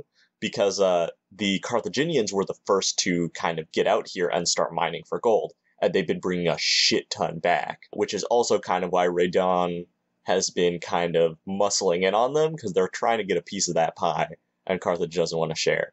So definitely up here you can use Carthaginian gold coins just like normal gold coins, but if you do bring them down to Radon, you'll have to get them exchanged, because they won't be accepted because they are not minted by the queen. Fucking queen. Queen Townsend. I don't actually think it's Townsend anymore, but Townsend. She goes by Queen Maria the First now? Captain Beast. Aye. What do you want, Azazel? We found it's a kind of I kind of gestured to like the blood that I've been wiping off.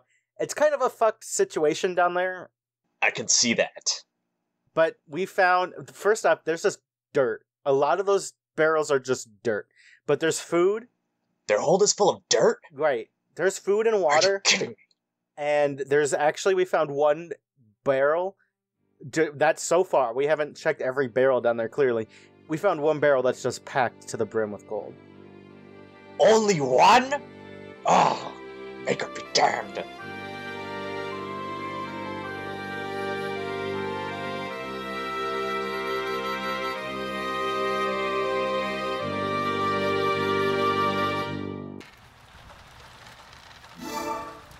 We open up in someone's study. It's a nice office. There's a wood-burning stove in the corner, and like a wood-paneled room. At the bottom of the screen, we get a little play notifier that says Fort Ramses, Warden Commission offices and prison for the occult and morally deficient.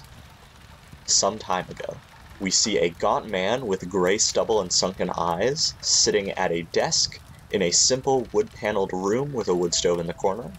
He is writing on a piece of paper with a fountain pen and quietly mumbling the words to himself.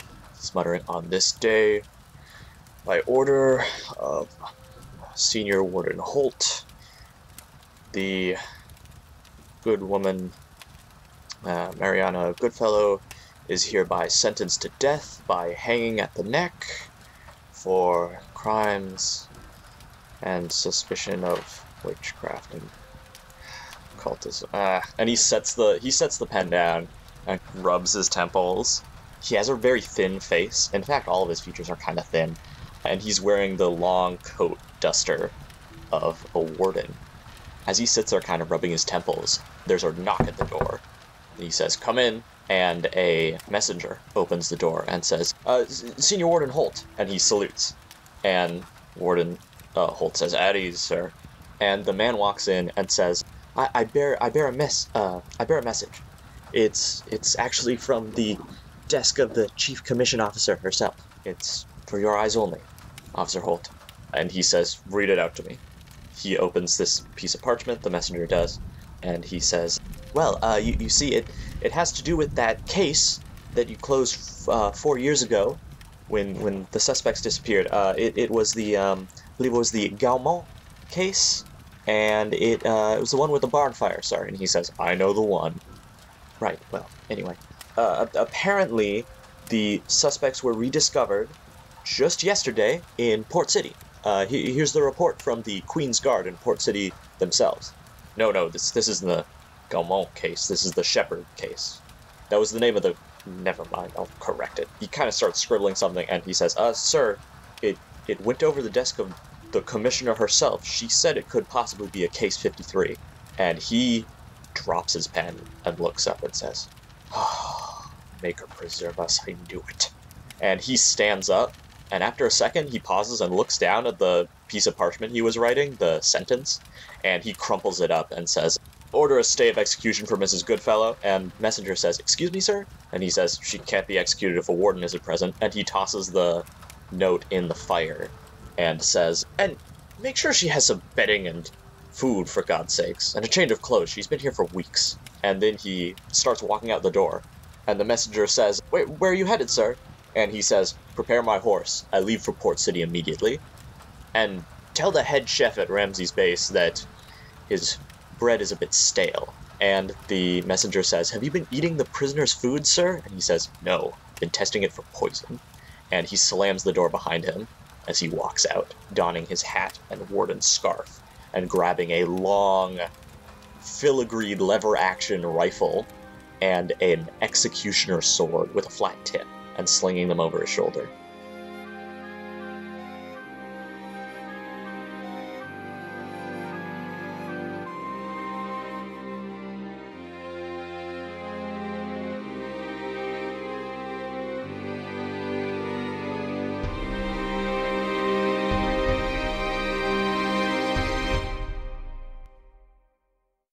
Man, detect magic sucks.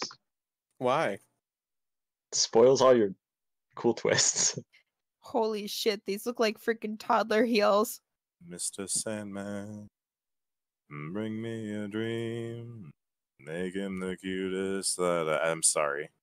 Also, I realized as soon as I was done with the recap that I said it was Dorian in the hold and not Azazel, because I didn't write down who went into the hold.